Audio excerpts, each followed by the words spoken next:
Hi everyone, it's Oliver Harper here, and I'm back with Rob Hill, aka the Bad Movie Bible, to discuss Star Wars, the 1977 masterpiece from George Lucas.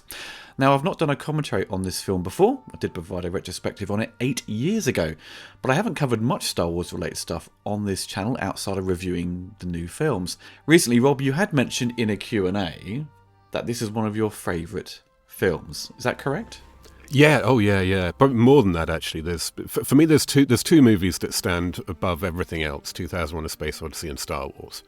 And on the principle that I've got such a history with this one, and I watch it so often and so on, I'm quite happy to say it's my favourite film. Wow.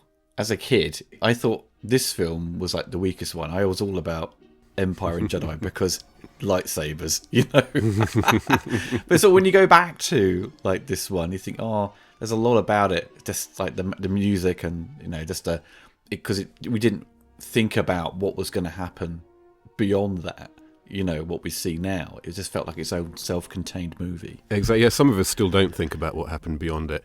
But you're right, it's the sound is a really, really important part of it, and just the feel of it, the vibe of it, and every single moment. It's, you know, I have a longer history with this movie than any other I can think of or remember. You know, it's burnt into my soul, for good or ill. Well, I think most people know the history of Star Wars and how it was made. There are plenty of documentaries out there, and a recent one on ILM for Disney Plus exploring more of its history. So for this commentary, we're going to be exploring our personal experiences with the film, what we love about it, and throw in some trivia here and there. But it's not going to be a fact overload, more of an appreciation on why it still holds up to this day. So folks, we are watching the most recent version, the one that is readily available on Blu-ray and Disney Plus. You can enjoy this podcast by itself, but you can sync it up with your own copy of the film by putting the timestamp to 0 and pressing play now.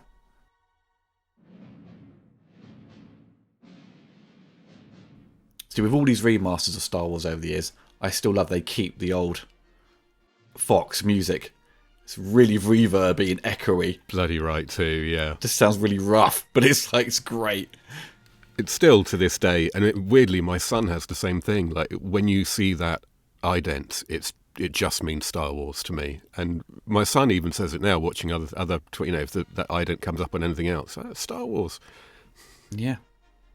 And obviously, back in 77, it was just called Star Wars, wasn't it? It wasn't Chapter 4, A New Hope. I think that was changed very quickly. It was, yeah. But I'm sure I remember it happening, because I do remember, like, the day that I went into school, I must have been about, it must have been like 7 or something, saying, did you know that actually Star Wars is the 4th one and there are 3 other movies? And then all anyone cared about was trying to find those 3 other movies. And it was like pre-internet days, obviously, and no one had a clue. So we spent years thinking that there were 3, you know, prequels to this that had already been made and just weren't available in the video shop. You saw that Caravan of Courage, went, is this episode 1? It's got Ewoks in it. What the hell? Yeah, before we get into anything, and we should probably say that every now and again we attract a little bit of flack for being critical of certain filmmakers. George Lucas is the kind of filmmaker who has his fans, and I'm one of them, actually, believe it or not, despite everything. But I do want to make it clear that I adore this film. I think George Lucas is a genius for making it. I think he deserves a lot more credit than a lot of people give him for making it. But that doesn't mean I'm going to stand for any of his shit. He is going to be criticised here and there where I deem it necessary. But that doesn't alter the fact that the man is special. The man was a genius. The man made this movie, and he really did make this movie. You can pull almost every scene and character and moment from other movies, but that's the case with so many. And when you watch 100 rip-offs of Star Wars, what you realise is none of them are any good. So he did something right, frankly, even if it isn't entirely original. I think he is a guy with many great ideas and a fantastic producer. But I think even by his own admission, he doesn't like directing. No, or writing or editing. But because I think people seem to forget his other movies before this was THX 1138 and American Graffiti. American Graffiti was also extremely successful, received well by the critics. He was like the hot guy in the industry. Also, this was at the time when the 70s had sort of, all the old guard had retired or died, and they'd sold off their companies, didn't they? The studios to these kind of, like, Coca-Cola had put money into them. All these like companies that owned, like, produce gas and petrol, whatever. So it was kind of a weird time, and it was the great period of that decade where auteurs and young filmmakers really got to have control of these movies, and the studios let them do it. And it's just great that George had come out of that, along with Coppola and Scorsese and Brian De Palma. Obviously, Brian De Palma, helped influence this movie by having, I think it was a critic call with the text. Yeah, he said we needed to know what the hell was going on, basically, during this scene.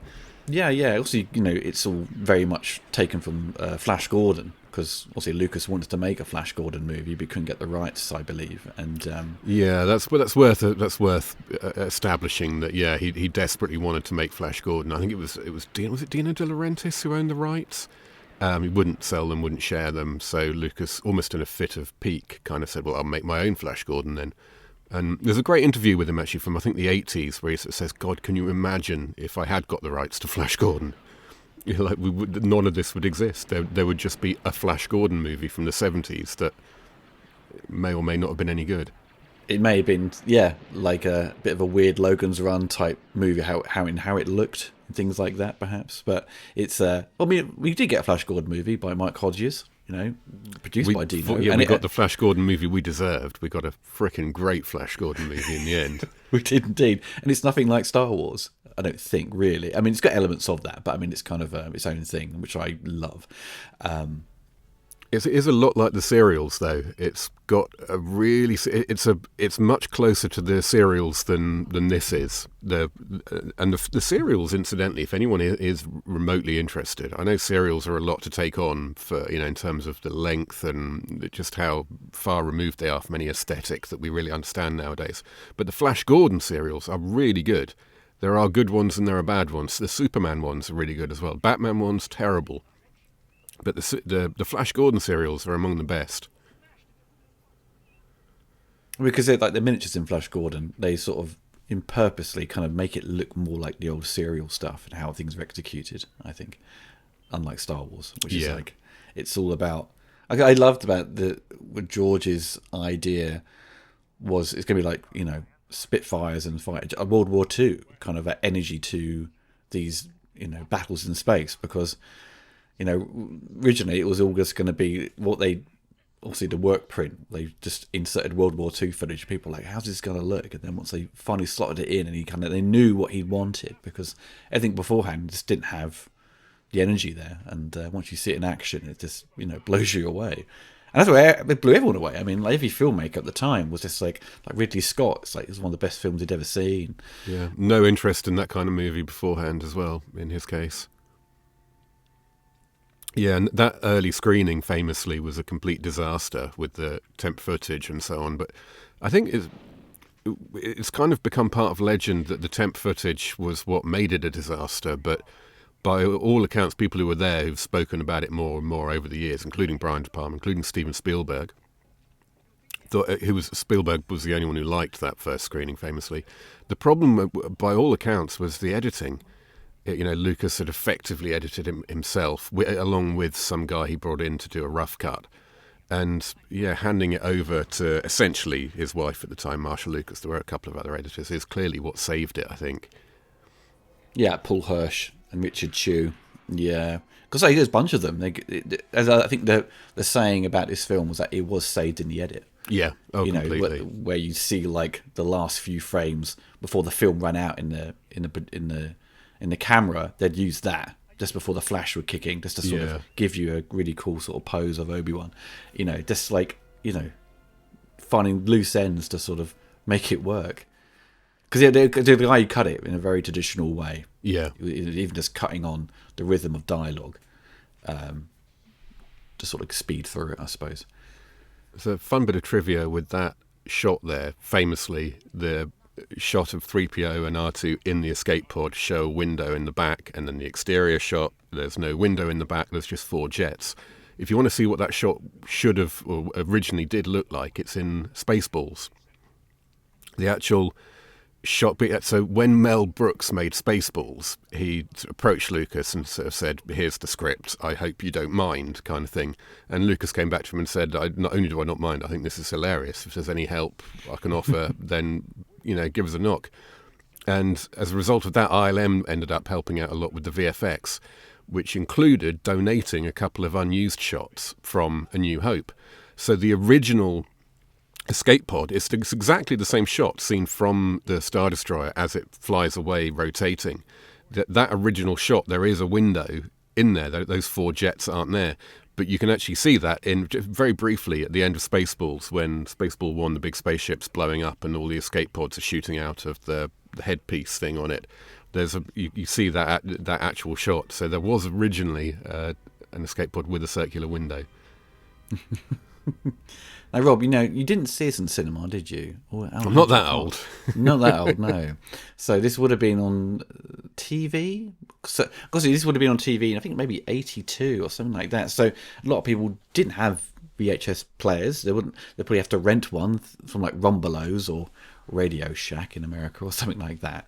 So it was expensive investment, So I think for a large generation, Star Wars is very much something you experienced on TV. Yeah. And that was the kind of the marketing ploy come 1997 when they did the special editions, when they advertised it saying, for a generation they only saw it on TV, now you can see it on the big screen. And that was kind of a big selling point. It did extremely well. But for me and you, it was very much watching it on probably ITV in the UK. Yeah, so you sent me, you worked out exactly which Christmas it was on, didn't? Was it 80? Well, what year was it? It was I think it was 82. I think it was around the early 80s. But it wasn't Christmas. It was like October. Okay. I believe. So, because that was my like you say, my experience of it was obviously watching it on TV. But I remember, because I've often tried to piece all this together, when did this obsession begin? Because it was like I was just utterly obsessed with the toys when I was a kid. And I remember I didn't see Empire Strikes Back until after Return of the Jedi. So I saw Return of the Jedi in the cinema. It's one of my first cinema memories, is seeing Return of the Jedi. And then we joined a video club in the little town I lived in, and we went in there and I saw Empire Strikes Back and just lost my shit completely. I so remember just shouting at my mum, "We have to get that's the only Star Wars film I haven't seen. We have to get that." So I mustn't have seen Empire until 84-ish, maybe even 85. But certainly for a couple of years prior to that, I was obsessed with Star Wars. It was all I was interested in. And the video recorded off the TV that I still remember really clearly and distinctly exactly where the ad breaks came and stuff like that. And even now when I watch it, there's one moment in particular where I kind of half expect the ad break to come in. But yeah, I never saw it on the big screen until that 97 re-release. So I went and saw that and Empire to kind of, complete the trilogy. I was kind of weirdly excited to see what these new bits were, as a kid, so I suppose a teenager at that point, what they put into Star Wars in 97. But it's like that weird moment where you think, I'm excited to see new stuff, because I'm so familiar with the film. And I wasn't really about, to me, the big screen experience. It was just about seeing what they'd put in. And then you sort of quickly, over those coming years, go, oh, I didn't like that. And you sort of, I want it how it was before. And then it became impossible to have those ones. Because for years, during that period, you're so used to Star Wars and how it looked and how it sounded. And we'd watch it obviously on TV. We'd buy the tapes.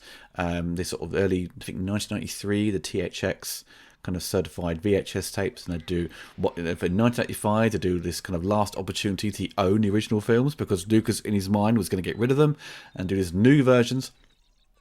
So those kind of original ones are ones that people kind of at a certain age range were cherish. That's why people obsess over Laserdisc, because they want those original ones but in widescreen. Yeah, and it's strange. I'd like to know, looking back, because I've got no sense of it, exactly when the excitement of the new footage was replaced by the abject horror at the new footage, because I am, tediously, predictably, stereotypically horrified by every single change that they've made to this film. I can't bear it. And we were talking about this before we started. This is going to be strange for me because I haven't watched the special edition versions. I haven't watched for years. I watch this film several times a year, but I watched the I don't know. There's probably a much better version now, but Harmy's like despecialized version, it was called back in the day, when we first got hold. When someone first produced an HD original version, basically, because that was even before. I think there was a DVD release or a Blu-ray release that kind of stuck on the 4:3 version, like covered in crap and so on, as like a special feature, like if you want to, almost like a screw you from Lucas, like, oh, you want the original version without any changes? Well, here it is, complete with every scratch, every bit of crap, Well, what they did, I think it's 2004 or 5, maybe 6. They did it as an extra disc, so it was basically take the Laserdisc versions and just put them on DVD, but they were non-anamorphic, so they weren't 16:9. Oh, were they actually widescreen though? Yeah, they were widescreen. Yeah. Cause the one I had, I'm sure was 4:3. I can't remember now. my brain's just probably destroyed the memory to defend myself. But there was a point though, which is with this film, with the franchise itself, that period in the early 90s or kind of late 80s, Star Wars wasn't popular anymore. Yeah. Lucas calls it the quiet years. Yeah, it was, because they had done those Ewok movies and the cartoon, and they did that Droids cartoon, which was rubbish. I remember that premiering on BBC One, being excited, and it was a lot of old tosh. Even as a kid, I knew it was rubbish. The toys were still being sold, though, because I had bought, I think it was R2-D2, I think maybe Luke Skywalker, Return of the Jedi figures were still floating around in Tesco's, and they did those special ones that came with like a coin range, where they're kind of like just like not limited, but sort of this extended like variants of the Star Wars figures. So like Luke dressed as a stormtrooper, that version. And then for me it was car boot sales where I found my Star Wars collection, because all the kids who had grown up were now getting rid of their Star Wars stuff, and for peanuts. And I got like Millennium Falcon box for £5 and all this stuff, and it was dirt cheap. But then I sold it all off come really my teenage years, and when Star Wars had really come back in, I was like, oh shit, I should have kept that. I regret it, because now they're all worth quite a lot of money. Well, you were probably selling them to people like me, because my mum I lost interest in the toys for probably about a 3-year period of my life, and in that 3-year period my mum gave everything away, ditched everything went. And it still comes up at least once a year in conversation, this, and I still point out my unbridled resentment for that. But then when I was about sort of 15, so this was before the special editions and before the revival, I'd sort of decided I missed it, I think, and started looking for stuff at car boot sales and toy fairs. Used to be, I don't know if they're still a big thing, but I used to go to toy fairs just looking for Star Wars toys. And I remember picking up a Millennium Falcon then for like 30 quid or something like that. It would cost, or maybe even more. And slowly rebuilt my collection like that. And then went to university just before the special editions came out. And I remember meeting a bunch of people at university who were all like, oh yeah, I've still got some Star Wars toys in the loft, you can have them if you want. And then like 6 months later, the special editions came out and everything, and then soon after that, the prequels, and it was all worth money again. But did you like these special editions when they came out? Were you just like annoyed for the offset? I don't honestly remember. I haven't always been this cynical, so I don't think I minded, but I don't remember being particularly. I mean, it was kind of exciting to see Jabba the Hutt in Star Wars. That was that was something, but yeah, I mean, I don't remember it really adding much, to be honest. And I mean, a lot of it, as we know, a lot of it's just pointless anyway. At the best of times, it's in argument's sake, it's still Star Wars. It hasn't ruined the movie or changed it in any way. It's just you're seeing things that don't need to be there. It's just kind of pointless alterations especially we see later on where R2-D2's hiding and Lucas decided to put a big rock in front of him. Yeah, it made no sense. How did he get behind there in the first place? But there's I think the Jabba stuff, which we will see, it doesn't add anything to the movie, and it spoils his introduction for Jedi. It does. And that's the whole thing where the argument now, when you see an AT-AT in a prequel movie, you think, oh, that kind of spoils the introduction in Empire. But I think there's it's a generation thing. I think once that generation's kind of passed, it'd be like, no one cares. Oh, of course, yeah. And it's like the thing where do you watch? How do you watch these films? Do you watch them 4, 5, 6, then 1, 2, 3, and then 7, 8, 9, or do you watch it? Do people watch it from the Phantom Menace onwards? It's kind of because it does ultimately spoil the reveal in Empire. So it's a weird thing, isn't it? Star Wars with how one would approach it. It's a lot of it is down to Lucas professing this great master plan based on the hero's journey, but ultimately really just pulling most of it out of his arse when it comes down to it. He clearly didn't have. If he did have a big 9 movie structure in mind, it obviously isn't what he ended up making. It pisses all over the hero's journey concept that he claims to have hung everything off. But I'm a big believer in this thing that they're not. I've talked about this before as well. Prequels, sequels, they don't harm the original movie if the original movie's there. And I don't expect anyone to make the movie for me. The prequels were made 20 years after Star Wars. Star Wars is a kids' movie. By the time the prequels came out, I was in my 20s. They weren't made for me, so I don't resent them. But at the same time, I'm not going to go easy on them because I do genuinely believe that they are an affront to everything that's good and dear in the universe. They are amongst the worst films I've ever seen. If you do the only reasonable thing you can do when talking about the worst film ever seen, and consider the opportunities available to the filmmaker. He had all the money, he had all the freedom. This is not Deadly Prey or Star Crash. On a shoestring budget without any talent to lean on, with a 3-month time frame to get everything. This isn't, the prequels are not that movie, so there's no excuse for them to be as ridiculous as they are. But at the same time, they don't harm the original trilogy. That's not a problem. But to me, some of the changes in the special edition do some harm. The Greedo shooting first, that fundamentally changes our introduction to Han Solo. It's not the end of the world. It's not terrible or whatever. It looks fucking stupid when it happens. Oh, because his neck breaks. Yeah, because it wasn't meant to be, and they've tried to force it, and so it doesn't work. But none of those things ruin it. That doesn't ruin the movie. And if I could only watch the special editions, I'd be fine. I wouldn't really mind that much. But yeah, I'm not going to watch the special editions without a reason, though. So our only reason is down to its availability. Yeah, of course. I understand that.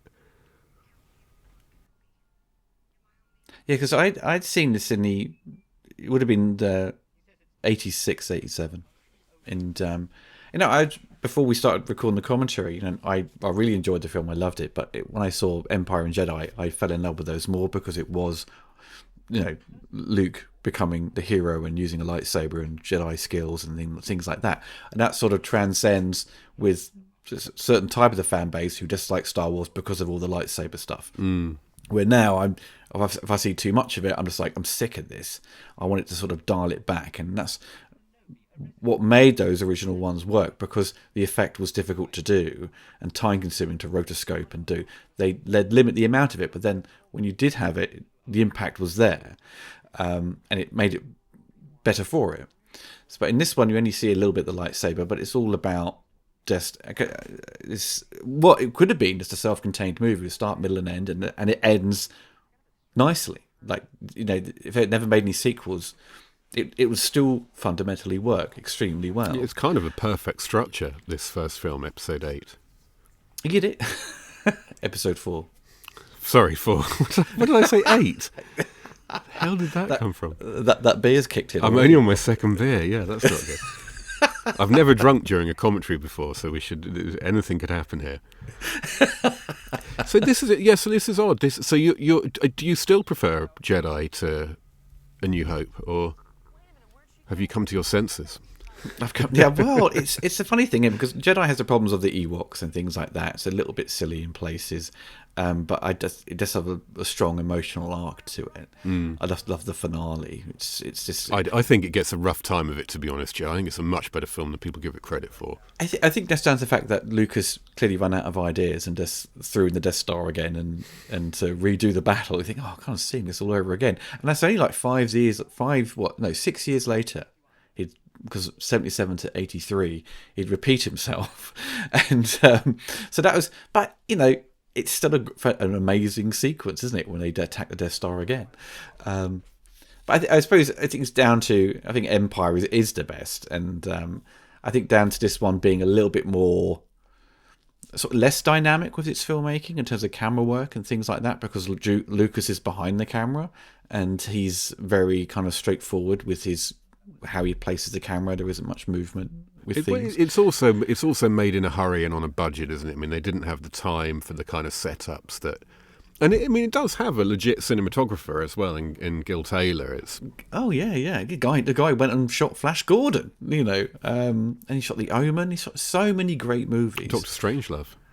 Yeah. And he's the guy who didn't get on with Lucas because the union rules that Lucas can't go around fiddling with the lights. And he goes, oh, and I think was it Gary Kurtz said, or the impression of Gil Taylor, it was like, son, you can't do that. You can't. Well, I think he's British, isn't he? I think Gil. Yeah, he put on this American accent, didn't he? But with his impression. But it's Gil Taylor has brought some interesting ideas to it, because I think he had come up with the idea of, in the Death Star, where you got those strips of light to sort of becomes integral look of the inside of the Death Star to sort of help with the lighting, and that was his idea. So I think there's got a lot of teamwork in this, and there's obviously with Lucas's wife, Marcia Lucas, who really was the one that sort of kept George in line with want to be honest with him and say, this is rubbish. You can't do that. As did his friends, actually, I think. I think we underestimate the importance of people like Brian De Palma and Steven Spielberg and Coppola as well, saying to him, hang on, George, because there's a really interesting point in the Burden of Dreams documentary about the making of the prequels, where Lucas says something along the lines of, it's just great to be working entirely on my own and just being able to do whatever I want and make all my own decisions and not have to listen to anybody. And then it all falls into place then, doesn't it? Frankly, it's the reason each film is, in my opinion anyway, each film is not quite as strong as the one before, is because you stopped listening to people, and it was that collaboration that made Star Wars what it is. Not just John Williams' score in moments like this. For me, that's the greatest ever piece of music married to an image ever. The binary sunset with the swelling of the sound design of Ben Burt. Again, I don't think any sound design in any film has ever come close to this whole series, actually, to be fair. Collaborators like that, but also collaborators like Brian De Palma just taking him aside and saying, hang on, that doesn't work, or don't be a dick, that's stupid, which Lucas really needs. He's not a one-man army. Well, that was the interesting thing with Gary Kurtz departing after Empire. He wasn't involved with Jedi, and he felt Lucas had then surrounded himself with people that were basically going to just do his bidding. Just yes men, yeah. I mean, Richard Marquand was just there because Lucas wasn't. Whether or not it was anything to do with the Directors Guild or Lucas just not wanting the responsibility, Marquand is clearly just there to be a yes man, isn't he? Well, Marquand had, even though he went with the idea that, okay, let's get a director who's not part of the unions, but he found that Marquand didn't have the experience of doing a special effects movie, so Lucas would do second unit. So Lucas, thinking that he was going to not have the stress of filmmaking, would end up having to do it anyway, and then was also separating from his wife, so the stress of all that. Because on this film, Lucas would, obviously, famously had a lot of stress, and he had some kind of breakdown, clearly, that's not been made public as well, I think. Well, but I think that's the fact that because he's dealing with the unions and the English way of filmmaking, where everyone like Cameron, they like a cup of tea, like that's have their breaks. He can't go fiddling with the lights; it's not his job. And then back in America, where you've ILM got to deal with. ILM, who are basically a bunch of Bunch of hippies getting stoners, stoners, not doing anything, or just like too much experimenting, perhaps, and not realizing that all this work had to be done. It's like 600 shots or maybe less to complete. And I think they only had done one shot. I think when he got back was the escape pod. I think it was. Yeah, which wasn't used, and he turned up then, and everyone was in the car park playing hacky sack. God, they all come from commercials. The funny thing is, like, the success of this film made these visual effects guys superstars. People knew who they were. People knew who Dennis Muren was, John Dykstra, Richard Edlund, Harrison Ellenshaw. Loads And of Dykstra them. made a fortune because if memory serves, Dykstra jumped ship early on from ILM and set up his own company using a lot of the same equipment. It was Apogee. That's it, yeah. And there was the legal case with Lucas because Lucas was saying, well, technically ILM owns that bit of kit and you've just kind of taken it. And to add insult to injury, he used it on Battlestar Galactica to make exactly the same kind of effects. Yeah, it's like motion control camera, isn't it? Which you could program, because that technology had existed before for a couple of years, but I think the way it was utilised and programmed, it was a bit different. But that's what really saves Star Wars, to make these amazing shots, like the opening with the Star Destroyer, which just blew everyone away because it kept going and going and going and going. And that's one of the things I don't like about the replacing of the visual effects of the model shots with CGI, is that you kind of you strip the credit away from the people who originally created those shots and whose work was absolutely crucial to making this a hit. You strip all that away, but you also, maybe it's because I'm more used to the old version, maybe it's because I don't like CGI, but to me it doesn't look as convincing, the CGI stuff. Every time I see a clip of there's a shot as they're approaching the Death Star during the Battle of Yavin, and it's like I think it's a new shot added, and there's like half a dozen X-wings, and the camera just kind of pans around them or something, and they just don't look real to me. They look like CGI. And when I watch the original ones now, the model shots, especially in space, they have some trouble with the matte lines on Luke's speeder, but all the stuff in space against a black background is entirely convincing to me, and the CG equivalent isn't. So I don't know whether that's me or Lucas getting ahead of himself, or... Well, nothing's more fun than seeing a miniature blow up. In watching CGI blow up, it's meaningless, isn't it? Yeah, it's nothing there. It's not real. If something was real, it doesn't matter if it's small. It's still real. It's like watching a ship bobbing on the sea or whatever. Yeah, if it's... I don't mind the scale issues you get with miniaturizing water, but I do mind the blatantly unrealistic lighting and shading and compositing often of the actual ship. Yeah.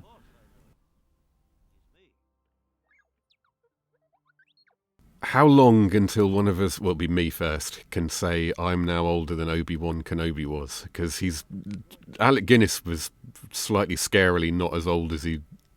Because people always used to look old, didn't they, in the olden days? But like famously, Obi-Wan Kenobi's older now. Ewan McGregor's older now playing Obi-Wan Kenobi than Alec Guinness was then. It's only a matter of time. He's doing an old man performance, isn't he? But again, Alec Guinness earned a fortune from this, didn't he? Because he knew like this was going to do really well. He hated it. Despite him thought the dialogue was bollocks, He does nothing but moan about it in his diaries. Because all you would get is just like letters from spotty teenagers going, "Can I have your autograph?" And it's like, I've made other films. It's really strange because obviously, Alec Guinness was Obi-Wan Kenobi to me as a child, but he's subsequently gone on to be one of my sort of favourite 3 or 4 actors. I adore him. I've seen almost every movie he's ever made. And now when I watch Star Wars, I almost have to kind of consciously remember that's Alec Guinness. That's not, it's not some avatar. That really is the character who is also all these other, in Kind Hearts and Coronets or Bridge Over the River Kwai or whatever. His performance is just so transformative that I just accept that's just Obi-Wan Kenobi. It's not an actor. It's Obi-Wan Kenobi. Even though Ewan McGregor had sort of modelled a lot of his performance on his naturally, I think there's so much more of a warmth to Alec Guinness's portrayal of Obi-Wan, than Ewan hasn't really shined through yet, especially with the TV series they did. I think it says a lot that Alec Guinness's performance suggests a depth of character that, for me, and it's just me, Ewan McGregor's performance as Obi-Wan, and I like Ewan McGregor as Obi-Wan. He's one of my favourite things in The Phantom Menace. But his Obi-Wan Kenobi just seems so much more one-dimensional, and that's after 3 movies, and I haven't seen the series actually, but that's after 3 movies, where he's a major character, not effectively a bit part, not much more than a bit part in this. Alec Guinness has. It's like Peter Cushing. You get these kind of established actors to sort of surround the new cast to sort of give it some weight and give it some sort of it's a marketing appeal to some people. It's credibility, isn't it? It's like you say, what kid's going to go and see the new Alec Guinness movie? But you've got Alec Guinness in it, that immediately suggests a credibility to distributors and to parents and to other people. It's like Red Letter Media were joking about this once with George Kennedy. Like no kid wants to go and see the new George Kennedy movie. So why is he in so many genre movies of the 80s? And it's because he adds credibility to the. You see his name there, even if you don't know it, even if you don't know who he is, you might recognise his name or his face, and therefore, this must be a proper movie. It's got a proper actor in it. Do you notice the box he takes the lightsaber out of? That gets used again the following year. Really? In Superman. That's where Lex Luthor keeps the kryptonite. Is it? Yeah. How did that come? I thought Superman was Warner Brothers. Well, it's just props, isn't it? That's the same. Well, the prop master would have kept it, and then you got crossover with English crew, haven't you? Both movies. It's probably just hanging around Pinewood, I suppose. Yeah, Elstree, sorry.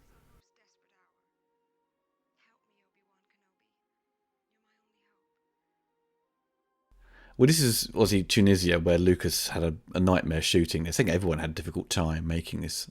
But then you go to Elstree, things kind of started going on moving along a bit smoothly. But it was still having to deal with, the difficulties of the American way of filmmaking and the British way of filmmaking. Because no one, as I say, there's famously no one really had faith in the film because no one knew what it was. No one knew what he was doing. And I suppose if you had the opportunity to see rushes, then you could say, oh, okay, this is going to look interesting. But what the appeal was, I think, to many people to feel confident was seeing the visual effects. Mm.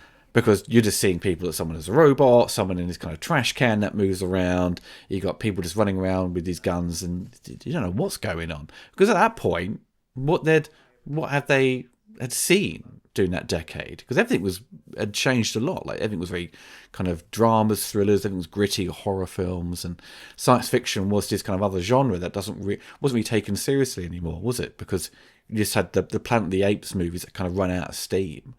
And then you had Logan's Run and sort of Soylent Green, and kind of like sci-fi had become depressing. Yeah, everything ended it was like a really bad ending, and nothing was ever happy. And having this end in such a happy, positive way was so uplifting to audiences. And because politically we had in the background sort of Vietnam stuff and Watergate and all this sort of stuff going on, that was the tail end of it all. But it was.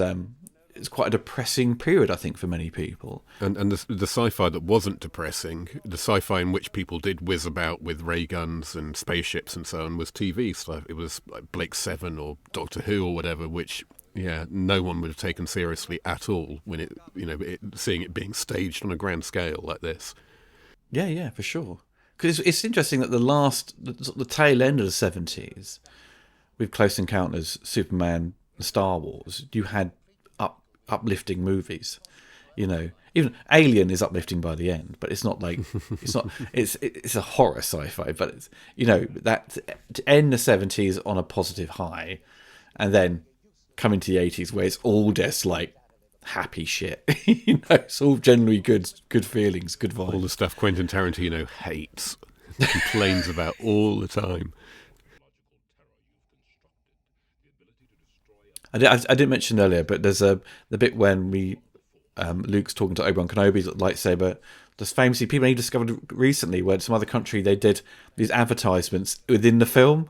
Like there was like when you open the crate, there's a bottle of beer, and it was like advertising within the movie. It was so clever. Yeah, like it's like subliminal advertising. You know, it's quite it's quite. You should find the clips online. They're great. I love the sound effect of the neck. Yeah, when he's the Force. It's like it's cracking something, you know. It's like the whole, almost every Imperial officer is a face from our childhood. If you're British, they were all on, like, because obviously all of Lucas specifically wanted to cast British actors as the bad guys in, you know, every level. So not just in this, but in Empire and Return of the Jedi as well. So you get all these like like that. The guy then, he just gets choked. I can't remember now what it is. I know him from, but I found him in it a few years ago. Not Grange Hill, but something like that. But they're all familiar faces, basically. Empire has the guy from Grange Hill, doesn't he? Yeah, the guy with the wig. He goes, Lord Vader. And he skips like straight away. You failed me for the last time. He's like, Admiral. Mr. Bronson, I think his name was in Grange. Was it Mr. Bronson in Grange Hill? Yeah, something like that. One of my friends loves Grange Hill, so he'll be shouting at us now. But I think the guy before then, or one of them anyway, is in the Grange Hill spin-off Tucker's Luck.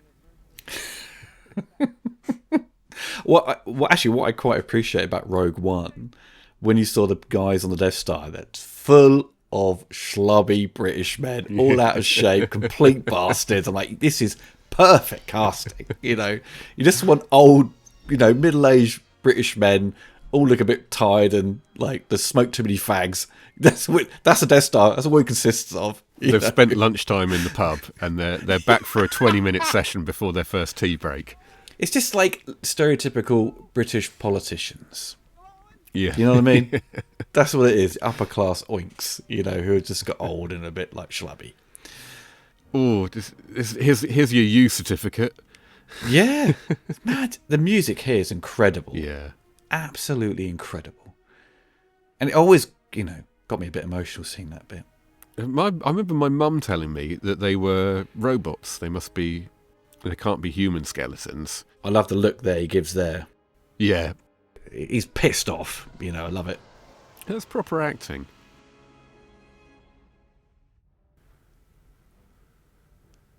Oh, I love this set as well, the prison. I've got one of the lobby card sets I've got. Star Wars has got such a great shot of the corridor there in the prison cell with just a single stormtrooper like sort of ready to pounce. It's just such a great image. I love this flying thing, whatever it is. It's like the old torture bot. It's a torture bot, yeah. It's like the old cameras in Boots in the 80s. Yes. You know. Always reminded me of Terrorhawks. Was it Terrorhawks? The Jerry Anderson show? Yeah. Yeah. And again, another bit, just the sound. I haven't actually got the sound on here because I'm watching it on a separate laptop, but I can hear everything that's happening. And I love that slamming down of the door, the camera follows it down, and the music skips. It's just... That's some good direction there by Lucas. I like that. Yeah.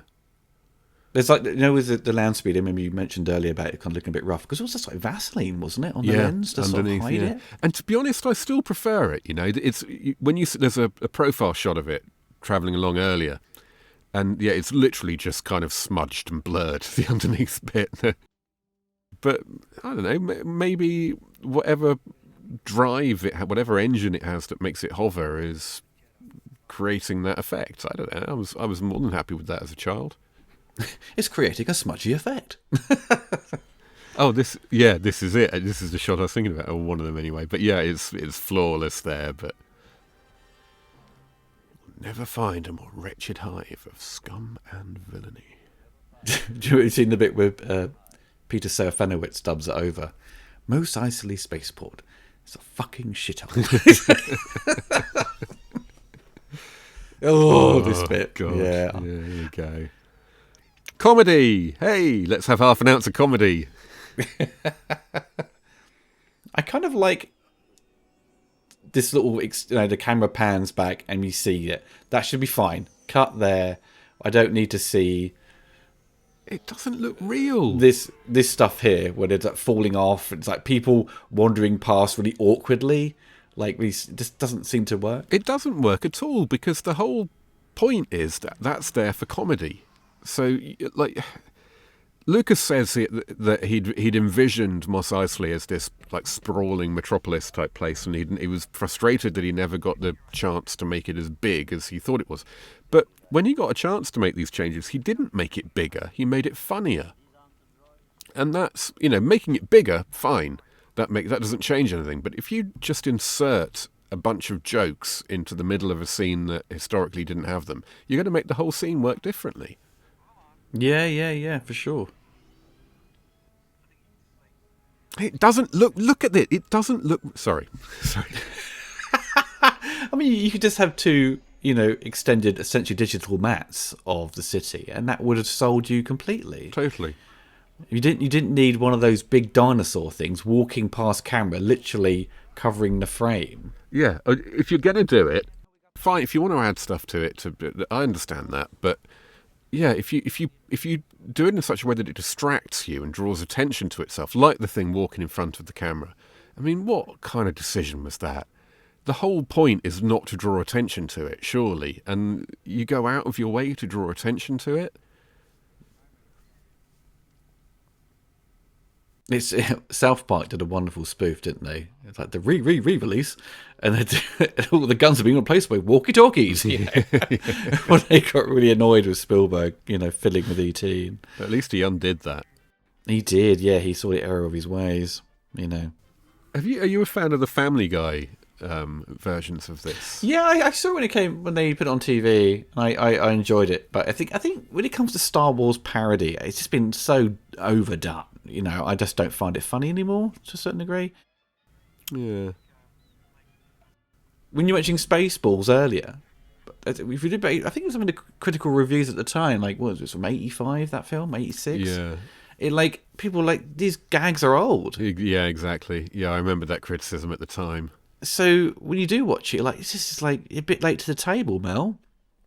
And I mean, I don't mind, when people made fun of Star Wars. It was generally quite easy. I mean, the Simpsons were better at it. I think the Simpsons, because they deployed little bits of it. And it's the Battlestar Galactica robots versus the gay Star robots from Star Wars. That sort of stuff is funny, little bits. What I like about the Family Guy ones is it seems to be less spoof, more homage. That's true, yeah. It's the little, and I really like those. I must admit, I'm much more than regular Family Guy, because they've just noticed all the little details. There are just funny little things that I've always had in my mind that Seth, what's his name, noticed as well and kind of blew up. Like the bit in I can't think of a good example now, but in Empire there's one where when Lando is sort of about to rescue Harrison Hahn, when he's fallen off Jabba's sail barge at the beginning, and Luke's about to get his lightsaber from R2, and it's all about to kick off. And there's just a moment where everyone nods at each other. And I always thought it was really obvious and really weird. It was really odd how they did these nods were timed like they were. And in the Family Guy one, it just goes on forever. Those little moments like that are just lovely. I love how he cut off Bumface's arm, and it's like, yay, it's a Universal movie. It's you. It's you. Red blood, too. Red blood. They didn't even have to change the colour of the blood. And his arm was hollow. Yeah. Just full of air. It is extraordinary, isn't it, that this is even now is a U certificate.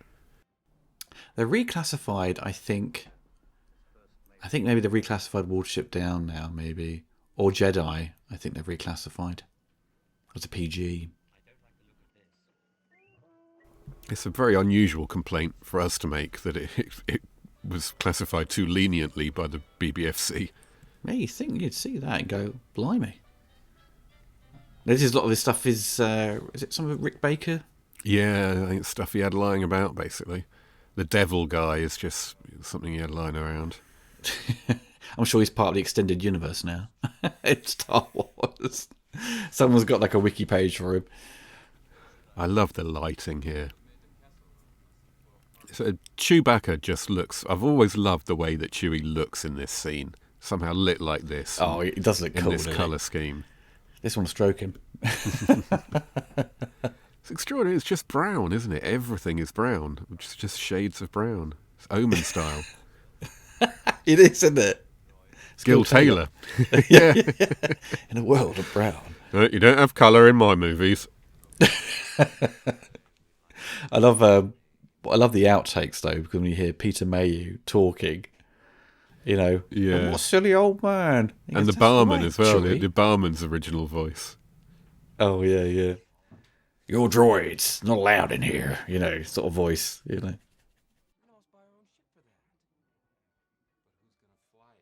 So I mean, like, Lucas was director. People say Lucas is no good with actors, and I've thought that at times myself. But this is a masterclass of a director handling actors.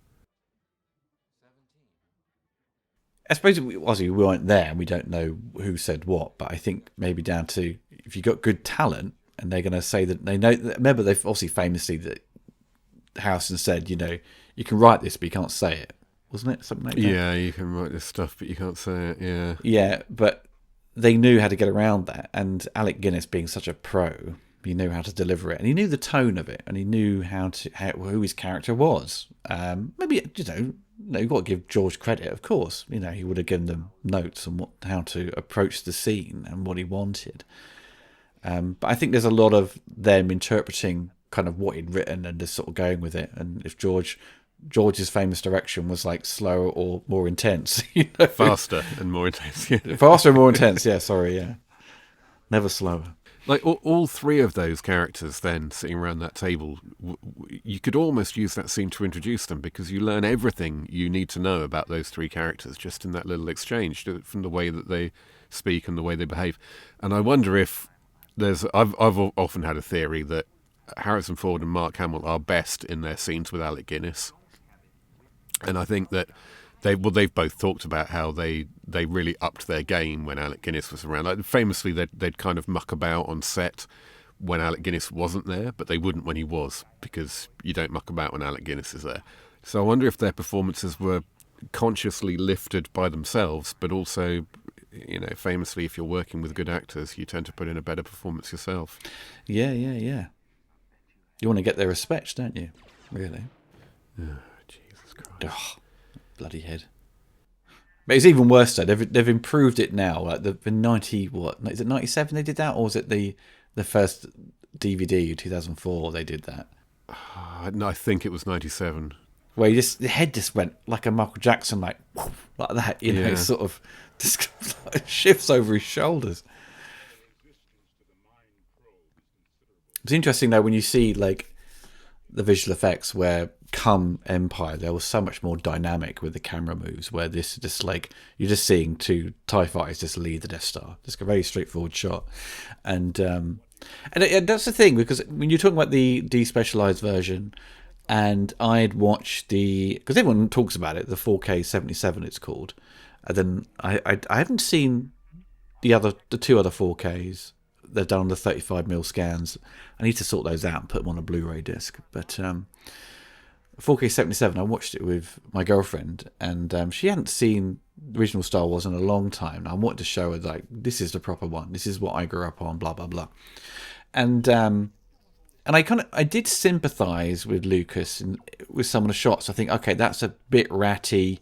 That miniature shot doesn't quite work. The Death Star stuff, because as we all know, they were rushing to get things done, and I can understand why he would want to go back and change things. I think every artist, even stuff I've made, you've made probably, over the years, think, oh, if I can go back and redo that, I probably would, or maybe change a few things, because I'm not, something slightly imperfect. You want to sort it out.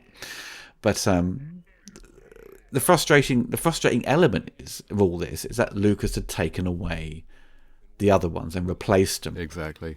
If he'd never taken those away, we wouldn't be having these arguments to this day. We wouldn't be like moaning about stuff, because if it was on Disney Plus, it had Star Wars, A New Hope remastered, and then below that, the original version, theatrical release, theatrical 1977. It'd be fine. You know, everyone would be so overjoyed if that happened. I'd be interested to know which would be clicked on the most out of those, if you're given the option. Because famously they did, or maybe not famously, but they updated all the visual effects in Red Dwarf, didn't they, with all the model shots of the spaceships with CG. And everyone hated it, so they just redid it.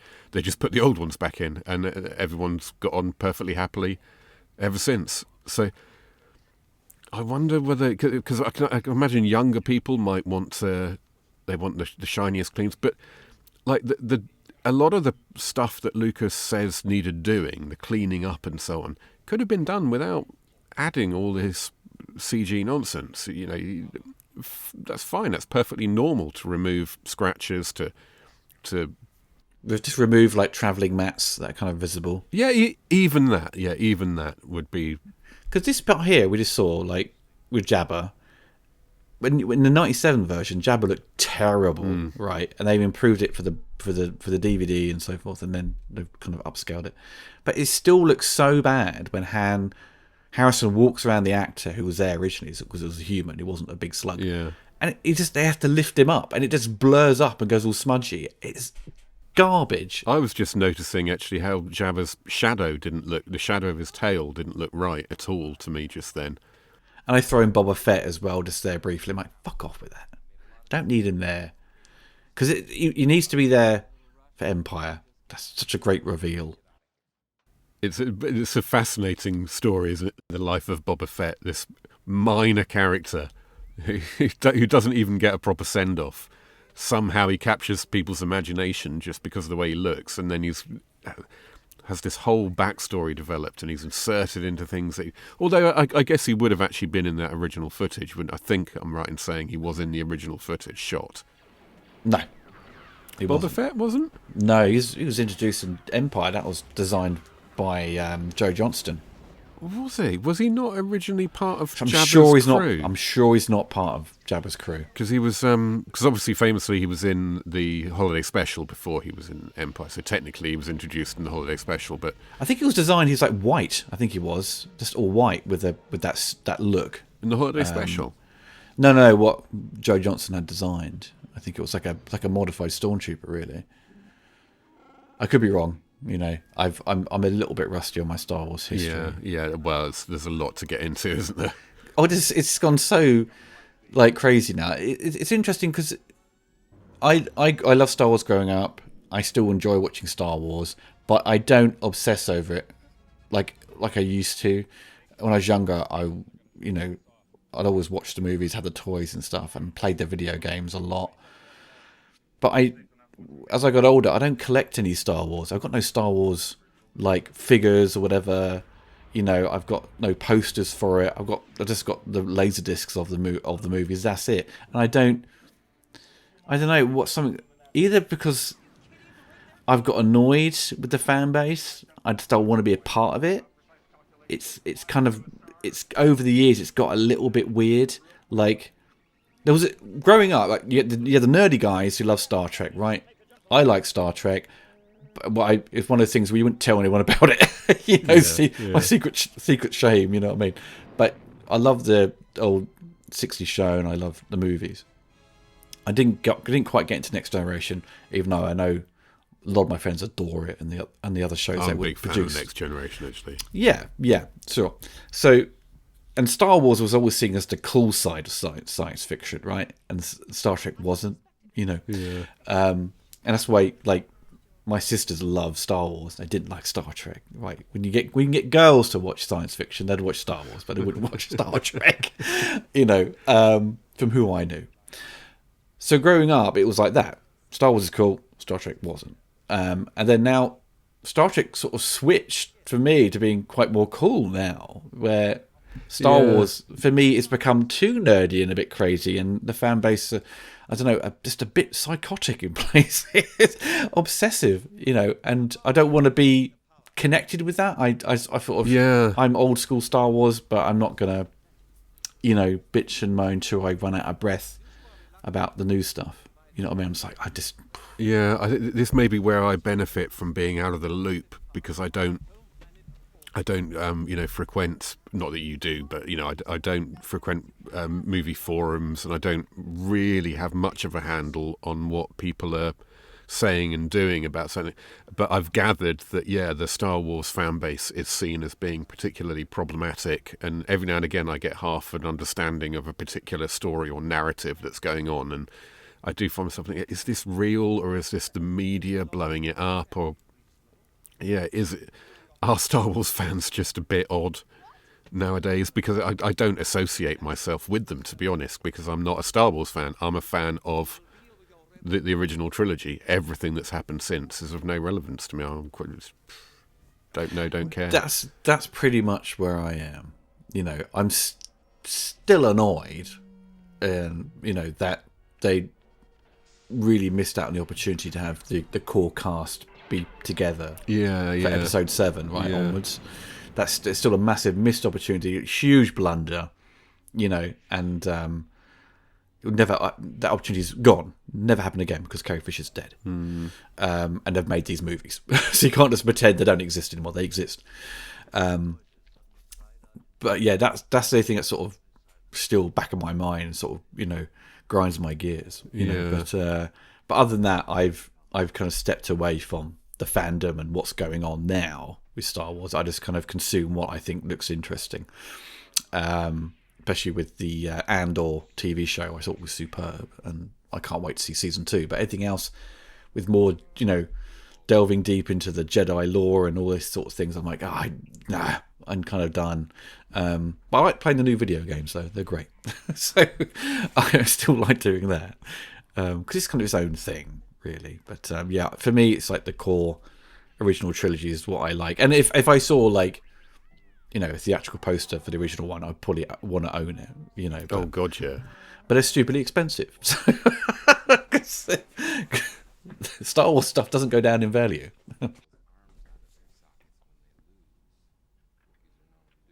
Let the Wookiee win. I love that little Phil Tippett animation stuff. Yeah, it's beautiful, isn't it? It's old school stop motion. Yeah. This is another scene that looks really good in the original version. I kind of like it when the lightsaber goes a bit weird and wonky. I've never really understood why. Famously when Obi-Wan's fighting Darth Vader, Obi-Wan's lightsaber keeps going tiny, doesn't it? The blade. Well, yes, because it's the position of the camera where they filmed it, because he's doing that weird fencing move where it kind of, you're looking directly at the sword. If it was pointed at you, it would look like a little just thin thing, right? And even that shot there where he's, using the practice, and you can see there's still, even though it's being remastered so many times, there's like scratches in the lightsaber with the optical effect they could have got rid of. There's weird things like that, like with Star Wars. Okay, they just spent all this money remastering it. Well, I can still see a travelling mat there. Why didn't they get rid of that? It's this weird stuff. They're selective, Oh, we remastered it for the next one. Yes, it will drip feed these wretched changes to people, like fucking Chinese water torture. It's almost, I've thought about this before, it's kind of makes me think of those people who've just had far too much plastic surgery. Yeah. And you can just imagine them going back saying, no, and they're just going, look, no, we can't. The whole thing's going to collapse if we touch this scene again. We can't, the original negative, the digital, it doesn't matter. We can't touch this ever again. It's like, you already look like a Dick Tracy villain. We can't do any more work on you.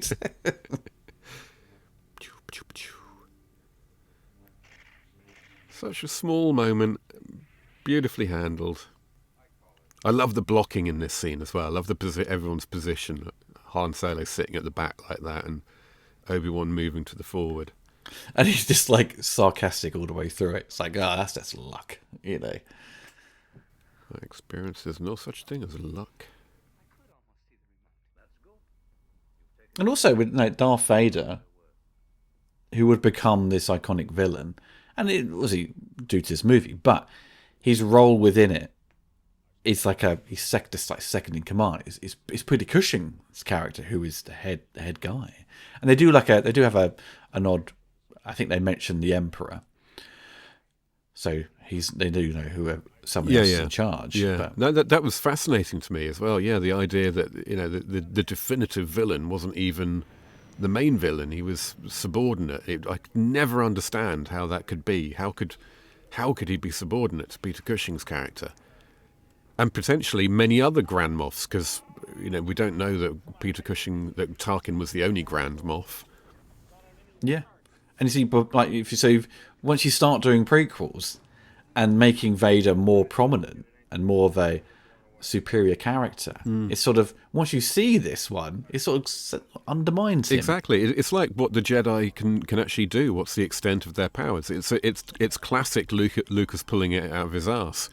The Jedi thing was never meant to be quite as prominent and powerful and important as it ended up being. In this movie, they're just kind of people who've got kind of like an odd ability to suggest things to idiots and to see things through a mask. That's the extent of their powers. And then, obviously, subsequently, they became godlike people.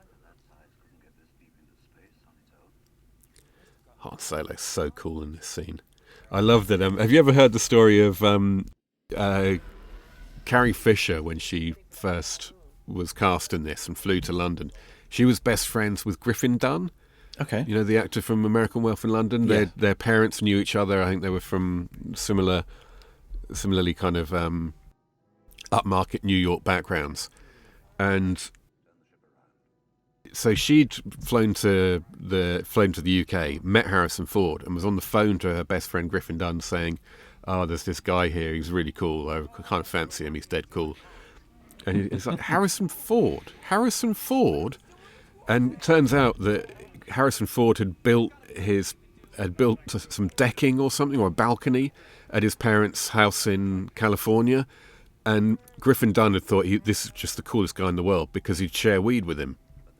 So Harrison Ford would spend the day smoking weed and building stuff out of wood, sharing it with this kid.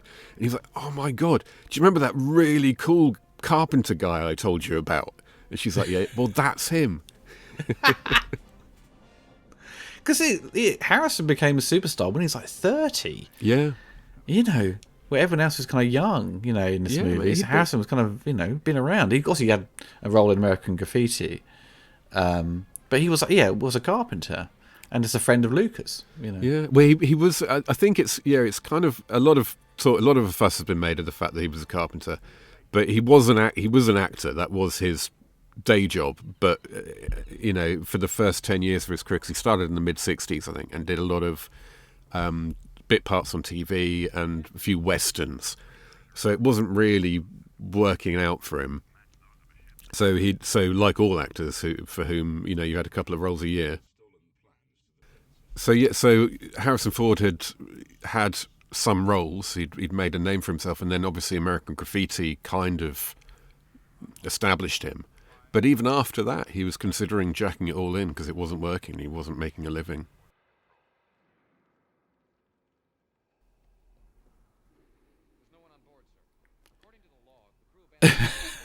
Any droids?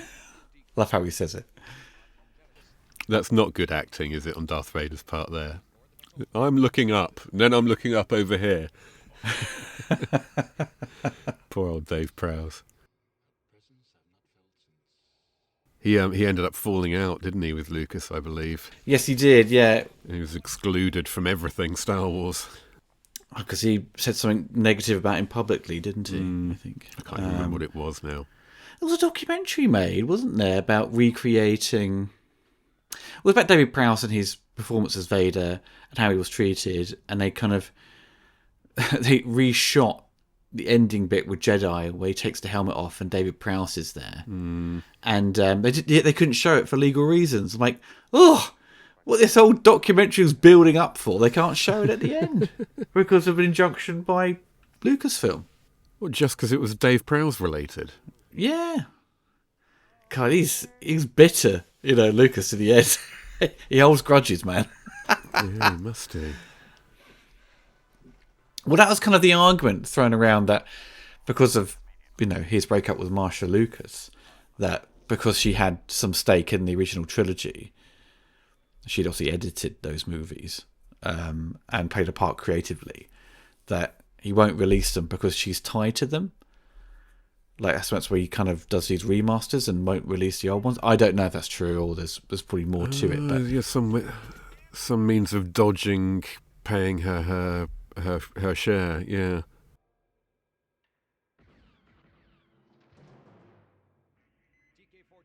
These sets in the Death Star, I find that whenever you watch sci-fi movies or space movies from the 70s and before, the set design is always farcical, isn't it? It's never very realistic, frankly.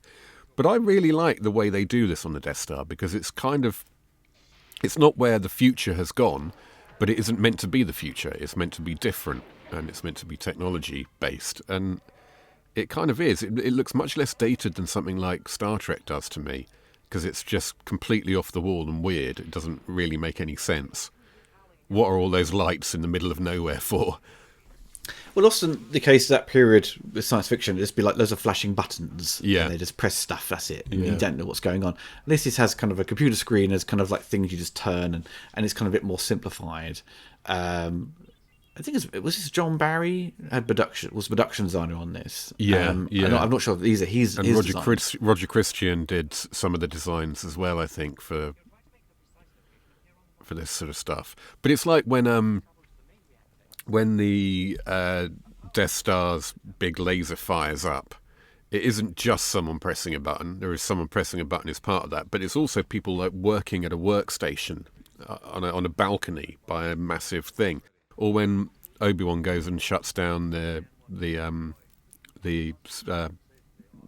magnet suction device, whatever it's called. That's like that's not just like pressing some buttons. It's like clambering around a thing and pulling a big lever. It's completely otherworldly. It's genuinely not of our world. It's alien. It's very different, yeah. But also, that was the thing, wasn't it? People always said with Star Trek and Star Wars, there's always Star Trek, there's always an explanation how things would work. Yeah, it's the definitive. This is just like press buttons and it's in the background. It's not a concern. The definitive difference. When I made the Star Wars video and I talked about the difference between science fantasy and science fiction, Star Wars and Star Trek are the two go-to examples for that, aren't they? It's completely different nature of the beast. That's what made Star Wars so much more digestible to a general public than Star Trek. Yeah, and timeless, arguably. And it had more action. You know what I mean? That was it. And that was all kind of didn't get bogged down with technology and the science. Yeah. But also on the flip side of that, it's still great, the science and all that stuff. It depends what mood you're in. You know what I mean? You don't need to know how things work. This is a perfect example. You don't need to know how hyperdrive works or lightsabers or the Force. And as soon as they started explaining all that stuff... Oh, like yeah, with the midichlorians, I'm like, oh my God. But it's again, this is an old tale that's kind of been repackaged with this new shiny kind of backdrop. There's a great quote from Lucas where he says something about the great stories need retelling every generation, and I think that's what he saw himself as doing with it. I don't think he saw himself as inventing this world, I think he saw himself as this is the story that would have been told in the Old West a generation ago, and now I'm telling it in outer space.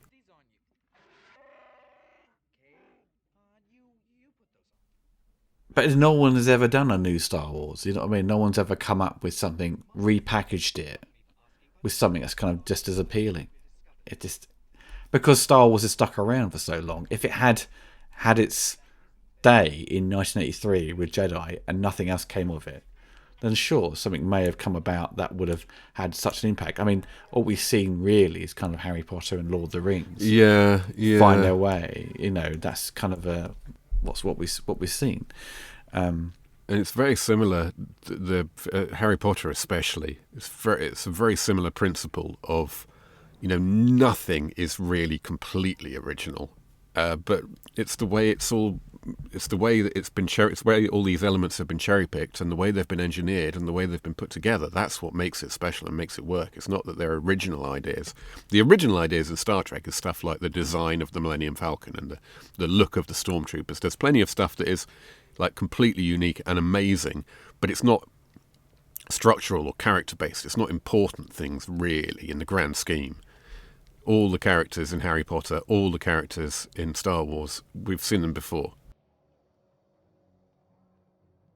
I suppose that's the thing with when I mentioned with Lord of the Rings. I mean, that was probably my comparison to its success and impact, because that was a trilogy as well. It also introduced a lot of great stuff visually. The music as well was such a massive impact, because again, it had music that had really recognisable themes. Yeah, nothing really driven that through for a long time for a movie. And it engaged everybody as well. Like Harry Potter was loved by kids and Harry Potter fans. But Lord of the Rings got... My in-laws went to see Lord of the Rings at the cinema. I can't conceive of that now. Like, what?